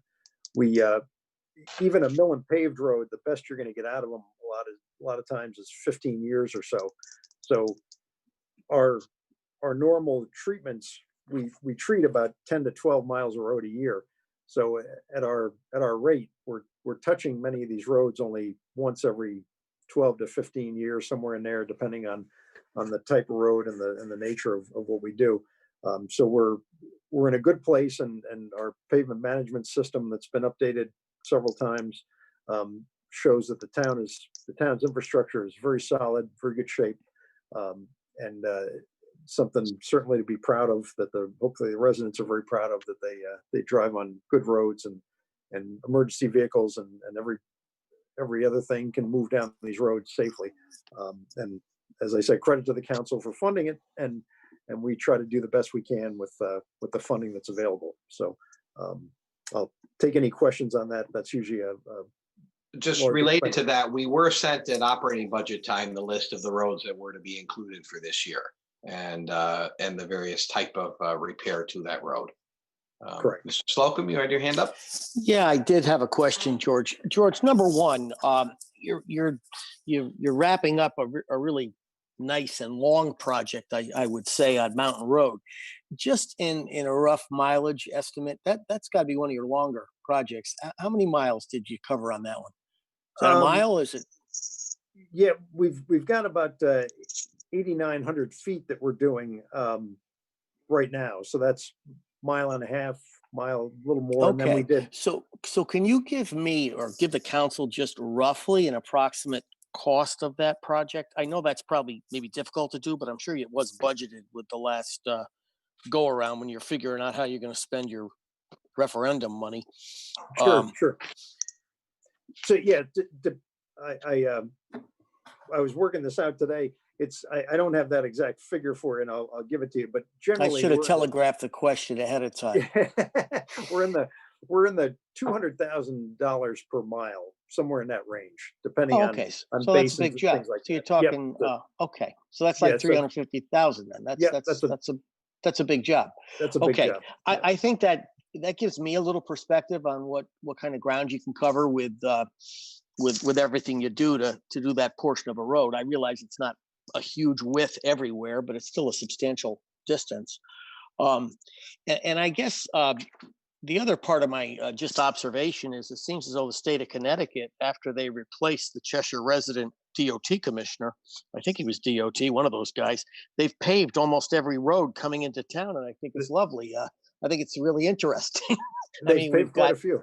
we've got 68, we've got 10 from Hamden Line, and they're working on 70 and 68. It's rather impressive. They've probably done about 7 or 8 miles in Cheshire, if not more. Yeah, they've done quite a bit, and they've actually pulled some off. They were gonna go further, but now I guess I'll save it for next year. They've had other. Was it something we did special? I just was kind of curious. It's just really an amazing amount of work they've done in the town. Yeah, I'd like to take credit for it, but I can't. I know you had nothing to do with it, but I mean, overall, I think the council should get some credit for it. If you could just spread that around, you know. Sure. But but anyway, it might give us a reasonable excuse to cut back on the total number, and that really goes to the heart of my question. Say, for example, you don't get the council doesn't give you the full boat, the 2 million or whatever you think you needed. Say you got $1.5 million, and I think that's less even than you got last year. Am I mistaken on that? No, you're correct. A couple of years ago, we got $1.5 million, and right. Yeah. And you still got to this, and you still got to this year and the next. But if you got $1.5 million, what amount of like the full boat, good paving, the 100% newly paved resurfacing would really suffer? I mean, are we getting to a point where you need to throw more money at that level of resurfacing, or can you still do well by milling, you know, all the stuff you do with the whatever chip those secondary things, yeah, chip sealing and all that stuff? Sure. Yeah, we can certainly make it work, and whatever the council can throw our way, we'll do the best we can with what you folks give us. Certainly, with less money, you can't do as much mill and pave because it's so expensive. So that has to decline kind of, and proportionally the alternative treatments, I'll call them, would increase. So you do more micro sealing and chip sealing.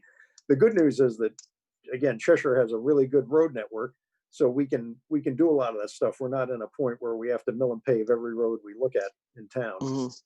That the town, as I said, the council has had the forethought to fund this each year at a very good level. So we've been able to maintain the road network very well.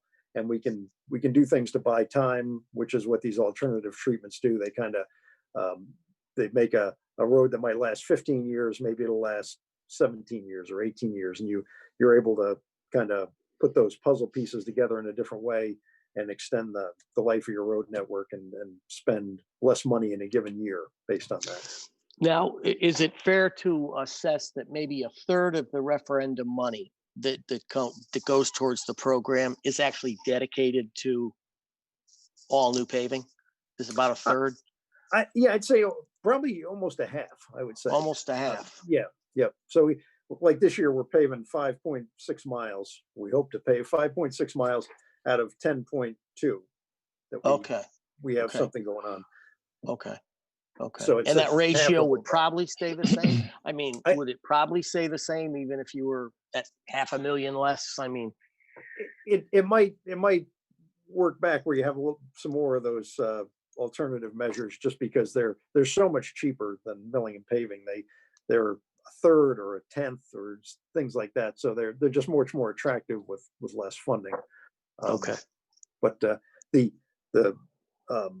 paving program, from everything I've seen routinely, that gets the highest yes votes in the referendum, which is always a pleasure, because you take that as a plus that folks are satisfied with what's going on with paving, or they're hoping the road's going to get paved, not knowing if they're on the list or not. Now, my last and final exhausted question on paving is: have we mostly addressed some of the most trafficked roads that are really town roads in Cheshire, as opposed to neighborhood roads that we could look at and say, boy, I wish that would get finished? Have you really dealt with the ones that are most used by drivers in a way?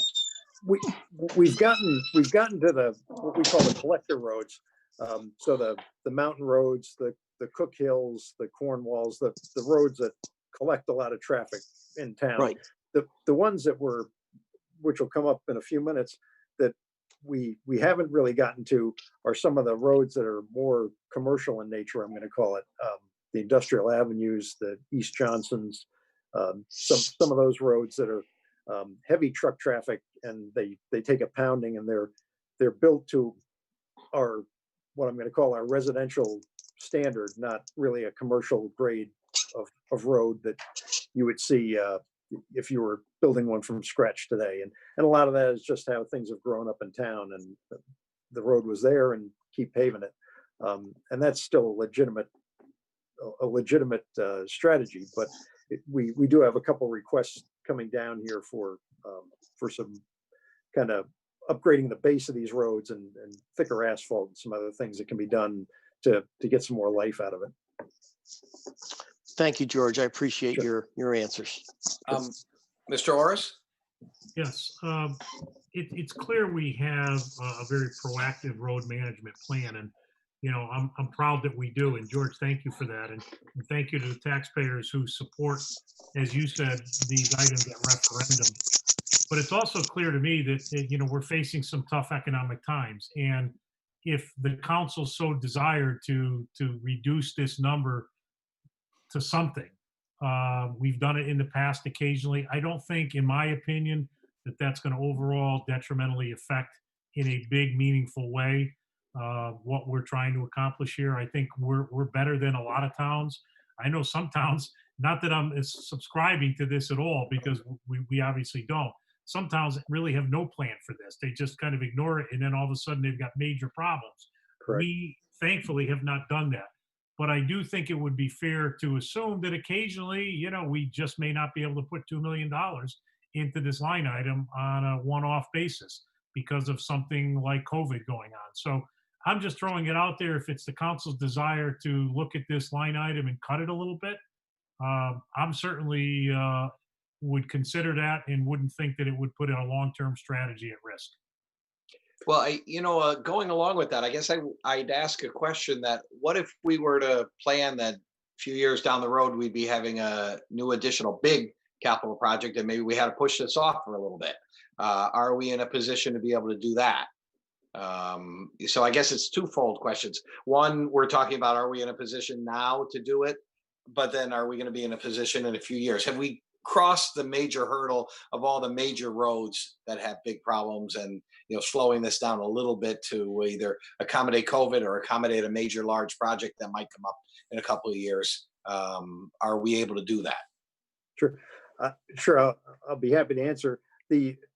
As I said earlier, I understand the council has a lot of funding requests and certainly a lot of competing interests that they've got to look to. So we'll do whatever we can with whatever we're given. I say that all the time, but it's the truth. We'll do the best we can. And if that's got to suffer a little bit, Chairman Orris is correct. It won't kill the road network if the funding's trimmed some in this year or next. It just forces us to do different treatments. That's all. I would heavily recommend against stopping the program altogether. That would be a showstopper for us, because these roads, unfortunately, they have a life, and they provide many years of good service, and then they decline a lot of times fairly rapidly if left to their own devices. So not paving for 2 or 3 years, we'll see it will snowball in the future as you try to catch up to it. It's very difficult. Good to hear. Thank you. Councilman Walsh? Thank you. George, you said this year you're going to do about 5.2 miles. So at $200,000, that's roughly $1 million. Now, do you like if we budgeted $2 million and you use $1 million, do you put that in an account and use that towards next year? Or how exactly does this work? Because, like Mr. Orr said, I mean, it won't probably affect it dramatically if, like, this year you're doing 5.2 miles and next year you do 7.2 miles, or I mean, if you're going to over 10 miles a year, then I could see how it could affect it. But doing math at 152 miles, you said at $200,000. That's $30 million, and roads last 15 years. It makes sense that we're given $2 million a year because that's what it should be. But I'm sure there's a number of roads that don't get traveled as much and don't get the wear and tear that other roads do. So they might last 18 or 20 years. Right. So I'm just curious to see, you know, if you don't use all in one year, is it what goes? Where does the money go that you don't use? We the short answer is we generally spend it all in 1 year, or the large bulk of it, because by the time, and very good math, Mr. Walsh, but the time you have the paving at 1,072,000, that's what we've teed up. The chip seal is going to be another 300,000. The crack seal is going to be another 101.5, or I'm sorry, 150,000. And then we have some other treatments in there. We buy basin parts and all different things, curbing that will go in, and all these different things. So of the 1.7 million last year, we'll use the bulk of it. We might have 100,000 left over in a year or something like that, and that just stays in the capital account, so it'll roll into next year. All right, so you basically will try to use it all, but if we give you 500,000 less or 700,000 less, then you just have a couple of roads that you might not be able to get to. Correct. Okay. Right. Or we'll chip seal. We'll try to get the same mileage, but we'll try to do it with chip seal or micro seal or something instead of milling and paving. That's the difference. Which are all legitimate treatments. They're all good treatments. Mrs. Nichols. Yeah, George, we've talked about this in past years and we've been very good at trying to be proactive about the roads that have potential to be torn up for major projects or whatever, and not rebuilding those roads. And it concerned me a little when you said we have some of the industrial roads that maybe have extensive truck traffic and stuff, and they're failing and they need to be fixed. If our economic development plan is to generate more business in those industrial areas, are the roads in such bad condition that we have to fix them first, or are those ones that you put on hold a little bit if we have some reasonable expectation of some development happening on some of those roads? I hate to see you rebuild all those roads and then have a new project, a warehouse or something be built up there, and have it all cut up for all of the utilities and all the other stuff that goes through. So how do you balance that, I guess? That's another good question, and it's we try to we work certainly with the planning department, try to see what's out there, and we're oftentimes copied in on any kind of development. But each year we also talk to the gas company and the electric company and everybody else, and try to, the water company especially, and try to get a list of their projects so that we're not, obviously the worst thing we can do is pave a road and have somebody cut a trench through it. That's always a failure to me, and knock on wood, we haven't had too many of those, largely because we haven't, and I will commend you for that. But that happens in many towns, and you say you just paved this road, and 2 weeks later the electric company comes in and digs it all up. So that's, I just wanted to know how you manage that. Right. So we do all those coordinations over the winter, and I've got a great staff of folks with, Don Nolte, Dan Bombero, Mark Cunningham, Rich Pruitt, Mike Caffrey's a team. We all kind of work together and get that out. The one thing I will say, Ms. Nichols, to your point, is that like industrial avenue, certainly, which is, as I said down the list here, is failing rapidly. So that really needs some attention at this point. And so does East Johnson. There's sections of East Johnson that are just in poor condition, and they're just taking a beating from a lot of truck traffic, which is great because those folks are big taxpayers in town, which is a good thing. But there's some wear and tear on the roads.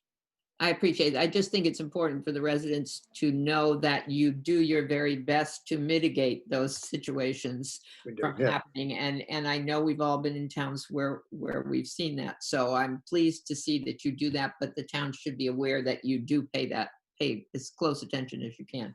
Thank you. Thank you.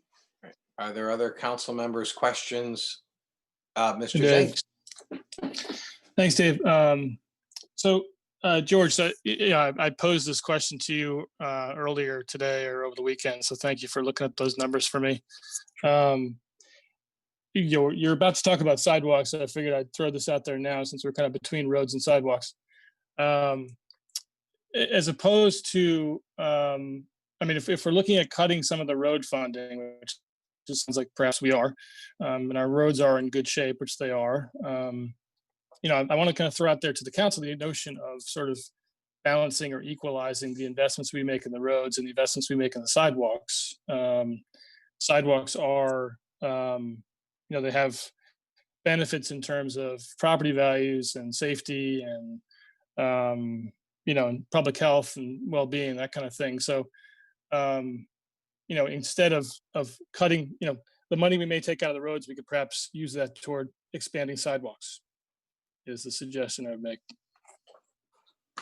And George had looked at kind of what the cost comparisons are for, you know, a mile of road versus a mile of sidewalks. And obviously, I mean, I suspected sidewalks would be a little bit more expensive simply because there's more variables and there's they're more labor intensive, which they are.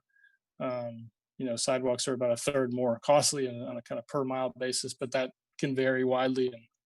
And George, if you would speak to that, that'd be great. Sure. Yeah, and that's correct, Mr. Jenks. You brought up all the good points, but yeah, the sidewalks are, although they're only about 4 feet wide in most cases, they're about $50 a lineal foot or somewhere in that range. So they're very expensive per foot or per mile or however you want to term it. Whereas, and they're heavily labor dependent. So somebody's got to put forms in.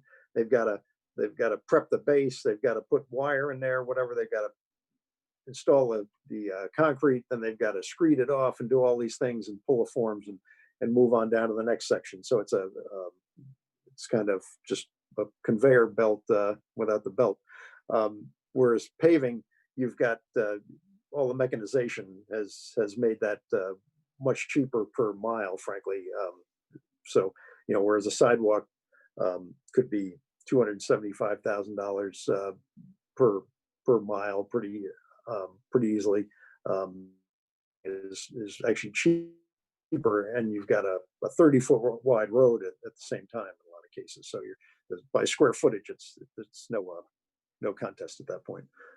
But everything you said about sidewalks is true. We've got about 107 miles of sidewalks in town, so Cheshire is very well developed infrastructure-wise, especially with sidewalks. That's more than a lot of communities have, frankly, which is great for pedestrians and folks to get out of the roadway. But it brings up its own problems if we up just with the inventory we have. I think we lost Mr. Jenks. Well, we lost you for a moment, George, but we got it. So, right. You're not that lucky, George. You didn't lose me.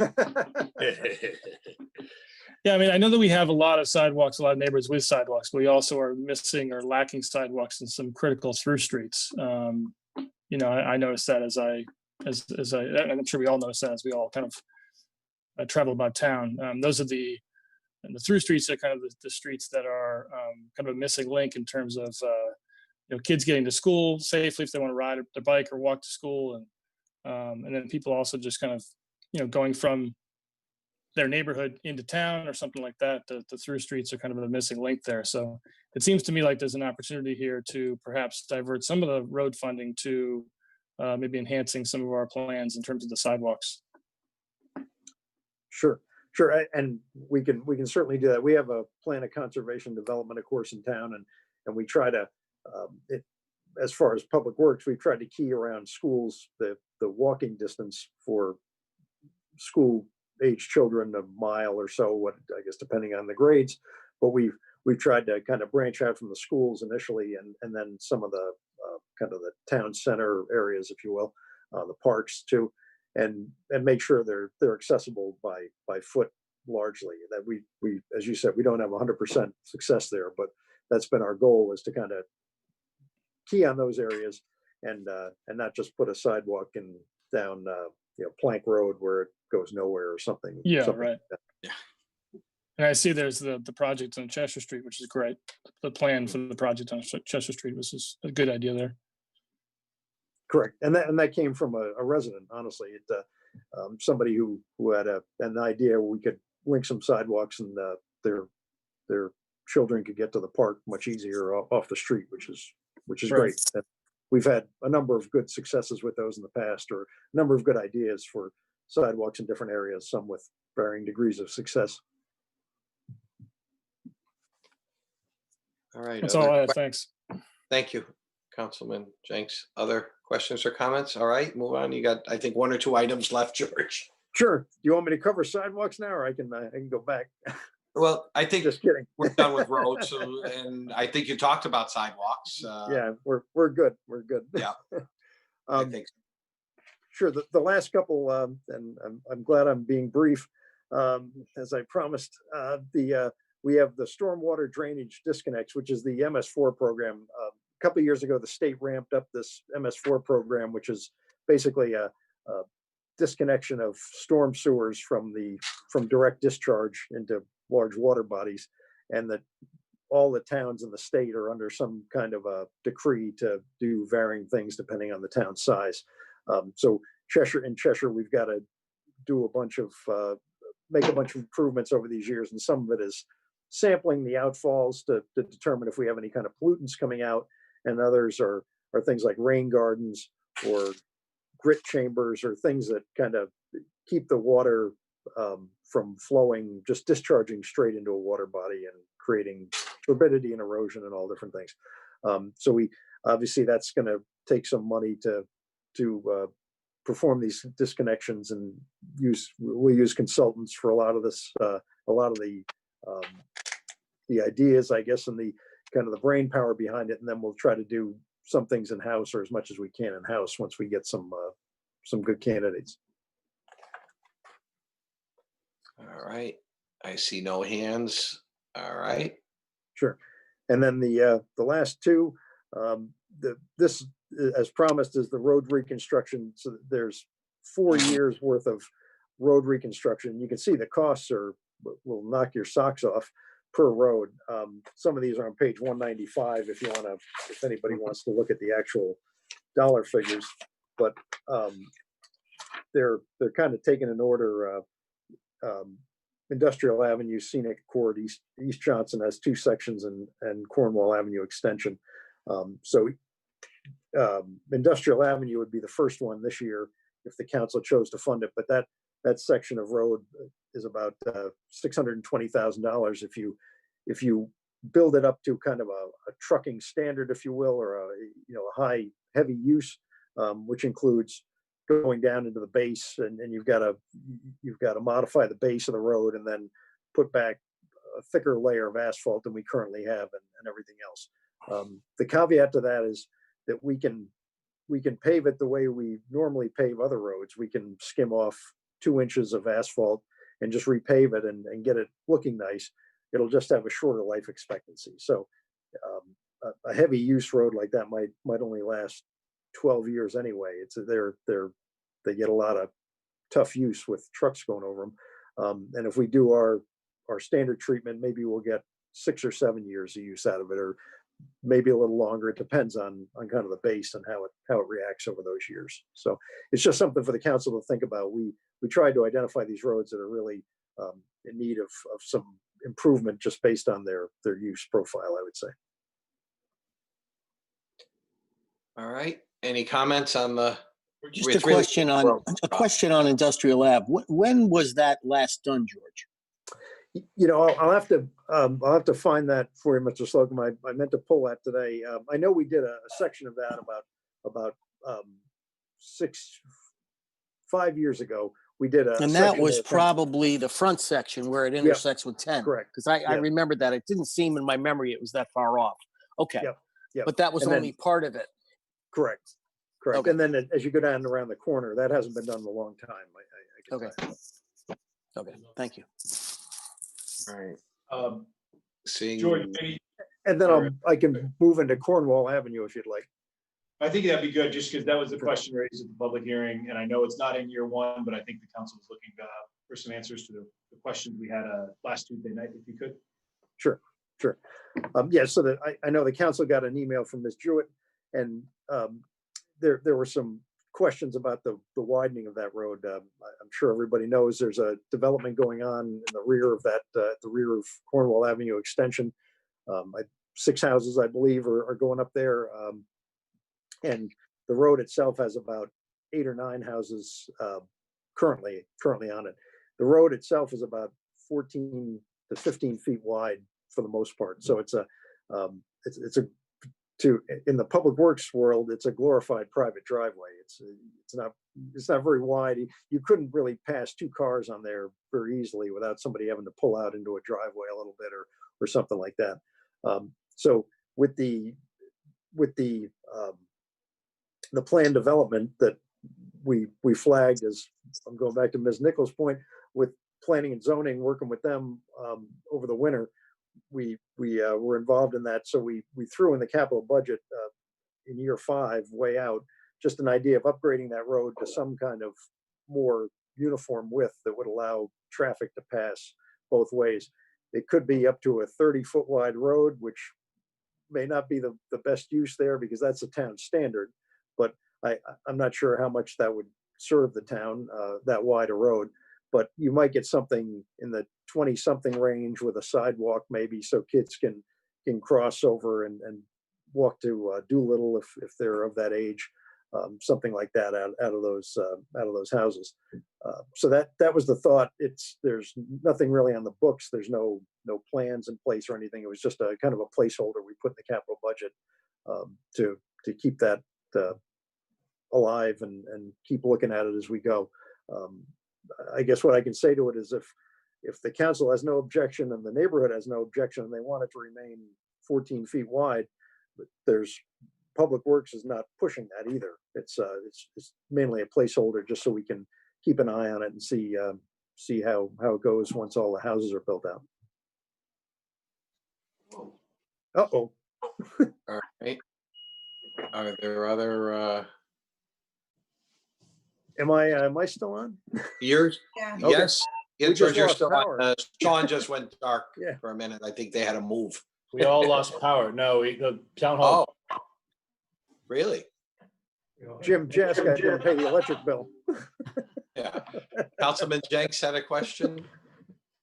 Yeah, so on the Cornwall Avenue Extension project, I just lost my headphone here. It talks about installing sidewalk, so that sidewalk would be on the Cornwall Avenue Extension piece of the road, right? That's where that would be? Correct. Yeah, Okay. correct. I know there's already sidewalks there. Would we, or could we? You cannot be sent wirelessly. There's no sidewalks there currently on Cornwall Avenue extensions. That would all be new. No, I mean, on Cornwall, I think on Cornwall, either the north or, Yeah. I mean, the west or east side, I think on east side, there's sidewalks. So, and there may be on the west side too, actually. But that intersection there, Cornwall and Mountain is, given that there's a new development there behind the row of houses on Mountain, and there'd be more development here on that seems like a good place to maybe do some sort of an enhanced crosswalk there, since it's so close to the school and place where kids would be walking there. Sure. Would that be something we could, is that something that would be relatively affordable to add into this kind of a project? We could look into it. It probably wouldn't be tremendously affordable because of the cost, the per square foot cost, but we can look at different options, and we try to do certain things with the crew if we can when we've got some chunks of time. And if that's something, if we can build it in pieces, we could try to put it together, and that's the cheapest way to do it, honestly. And we have some really skilled folks on the crew that can do that work for us. But we can look for at a crosswalk, you mean? I'm You're talking about the sidewalk. crosswalk. Yeah, more of a Oh, sidewalk. okay. Oh, okay. The more crosswalks I think referring would to have to the- come through the police, and we'd certainly participate. Right. Okay. Just a quick question, if I may, on the Sure. Cornwall. Hey, Tim, Oh, do you sorry, mind if I sorry, just Rob. jump in, Tim? Please. I just wanted to let Arnett know that Mr. Walsh lost power. It just came back on. So I think he's trying to get back in. So if you can just monitor it and let him in if he's having trouble. Sorry, Tim. Oh, no worries. My My question with respect to the letter that was sent to the council regarding the Cornwall Avenue plan, when you looked at a repaving project, you haven't set the lines as to where the curbs would go, but is there a way to limit impact? I realize this particular individual has been enjoying town property, but they mow it every week and go around the trees that are on it. But are there just a handful of homeowners on that little stretch? Is it those ranch houses? I'm just curious about which properties are impacted, and could you even adjust where the road width would be going? I know you got to do it in the right of way. So what's the answer to the question? Sure. The answer is we certainly can adjust. We can customize a lot of things. And I know in her letter, she was concerned about the trees. There's a bunch of mature trees on kind of the north side of that road. Right. Certainly that plays into what we do. We try not to just mow down mature trees when we can avoid it. So it depends on kind of the layout of the road. We have a 50-foot right of way there, believe it or not. The town had some kind of forethought back then. So there's actually a kind of a standard right of way there. So we could lay that road out anywhere in that right of way and move it around as needed. And again, we don't have to make a 30-foot wide road there. That might be a little bit of overkill. So in other words, it may be a project that could be done within a public safety requirements and not be as potentially onerous to a landowner when you actually talked out the meets and bounds. Correct. Okay. Yeah, I gathered as much, but I really wasn't certain. I didn't know that you had 50 feet. That seems like a lot. Okay. Thanks, George. Foresight may have come from the fact that a lot of that land was owned by a former first selectman and a former public works director. He knew what was going to happen. All right. Are there other questions or comments regarding that? All right. Sensing none, and you ready to move on to the last item? And last item. I'm going to substitute for our wastewater treatment plant superintendent. So this is the a vacuum pressure washer truck that I'll speak to, and is on page 200 if you follow along with that. But this is a truck that's used for both maintenance activities in the sewer system and for emergencies, both of which are important. So the current truck, I believe, is a 2001, and it's similar to the Vector truck that we use for the catch basins, although they do differ a little bit, but the same principles essentially. But this truck, the sewer department has to go around and jet out lines quite frequently. There's buildup in the lines, kind of like arteriosclerosis in some ways, with greases and oils and things that collect on the pipes. And so there's known sections of town where they have to go routinely and kind of pressure wash that out and make it go downstream so it doesn't create a clog.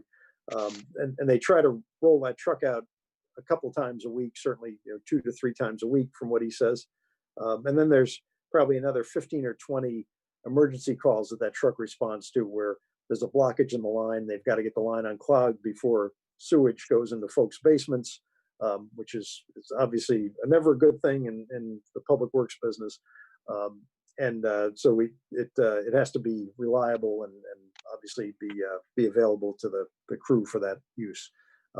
So it's a necessary piece of equipment, as I said, both for maintenance and kind of emergency operations. I'll leave it there and answer any questions if there's any. Are there questions or comments regarding this? Will this be paid for out of their enterprise fund, or is it out of general? This, I believe, will come out of the capital improvement program, but I won't swear to that. Mr. Jascott might be better.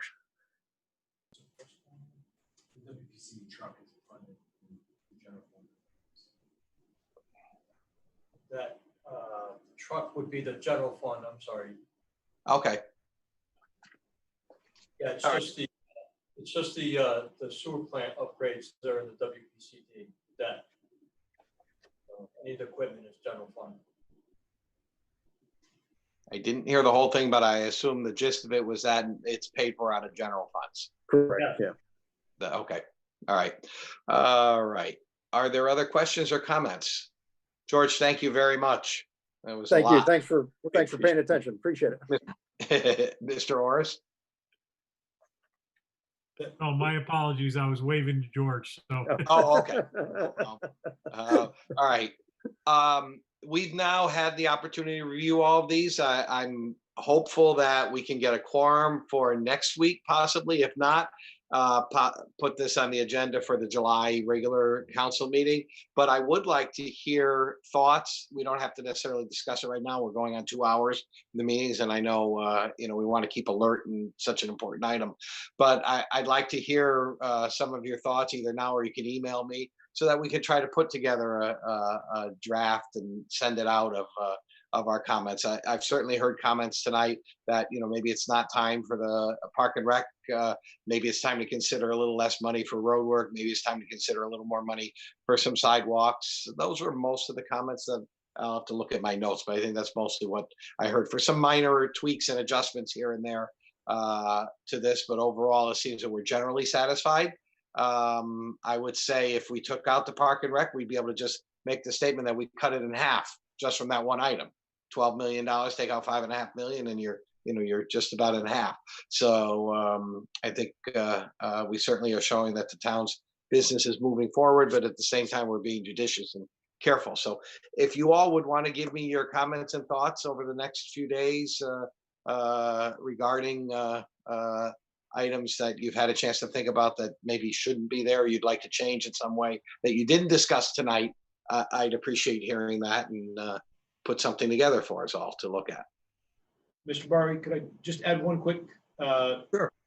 quick note if I could, and it is relatively small, but I think at the very outset when Mr. Massiano was presenting what the Board of Ed requested, there were two smaller projects, the Chapman gym egress solution at $50,000 and the Highland roof replacement, which was an actual replacement, even though it's only a $45,000 project. For kind of two reasons. One, those didn't really meet the threshold of the capital project, as our policy is $110,000. I didn't fund either of those two projects. I know Vin presented them, so the council would need to add those two back for a total of $95,000. I do believe the egress solution, I know, can't be done this summer anyway, given where we are in the timeline. So it's probably one I've talked to Vin about possibly bumping anyway to next year. So maybe that's a consideration for the council. And then there's the Highland roof project. Again, it's $45,000, it's relatively small, which is why they're not typically in a capital project plan at that smaller dollar amount. But that was a decision I had made early on. And I know Jim and I were really trying to get us back on track for that $110,000 threshold, so we don't have smaller projects on our capital plan. But again, that's really ultimately up to the council if you want to add those two projects back. I just wanted to clarify that from the. All right, just as a note there, we did fund in the operating budget $1 million to the capital non-recurring, and you don't have $1 million worth of expenditures from there. So if we were to look favorably upon those projects, there would be cash available to pay for them. That's correct. That's correct. I just wanted to make sure that was out there. Okay, very good. All right, Mr. Orris, I think I'm ready to hand it back to you to finish the agenda. Thank you, Mr. Barwi. And the only Excuse me, I'm sorry, Rob. yeah, Mr. Slocum, go ahead. It was a procedure. Well, I wasn't muted and I unmuted myself. This is more procedural, and it goes to what you were suggesting, David, and that was that we perhaps send you some emails. Now, based on our meeting schedule, was it my understanding, or was it an understanding that next Tuesday we were going to perhaps adopt? Well, we were, but I'm not sure we're going to have a quorum. And I think we'll know in the next day or so. Okay. There was apparently a couple things going on. So if we don't, if we're not prepared to adopt next Tuesday, which was the hope, possibly, then we can't do the following week because that won't work for the okay. key person. Town manager's away, I believe, or going to try. Right.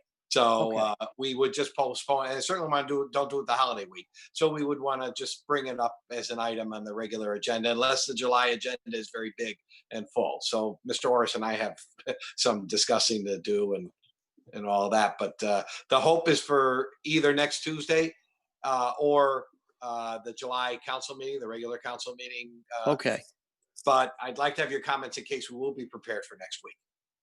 Okay. But comments go forward, they get digested how?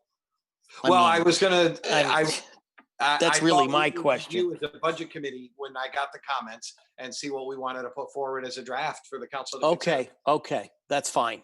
I appreciate that. Just wanted to so get a flavor of the procedure. That's all. Yeah, I Thank would you. forward them to both of you, Mr. Jenks and Mr. Slocum. And of course, we'll all know. I mean, I'm not hiding Right. anything. So send me something you know that everybody's going to want to know about and see.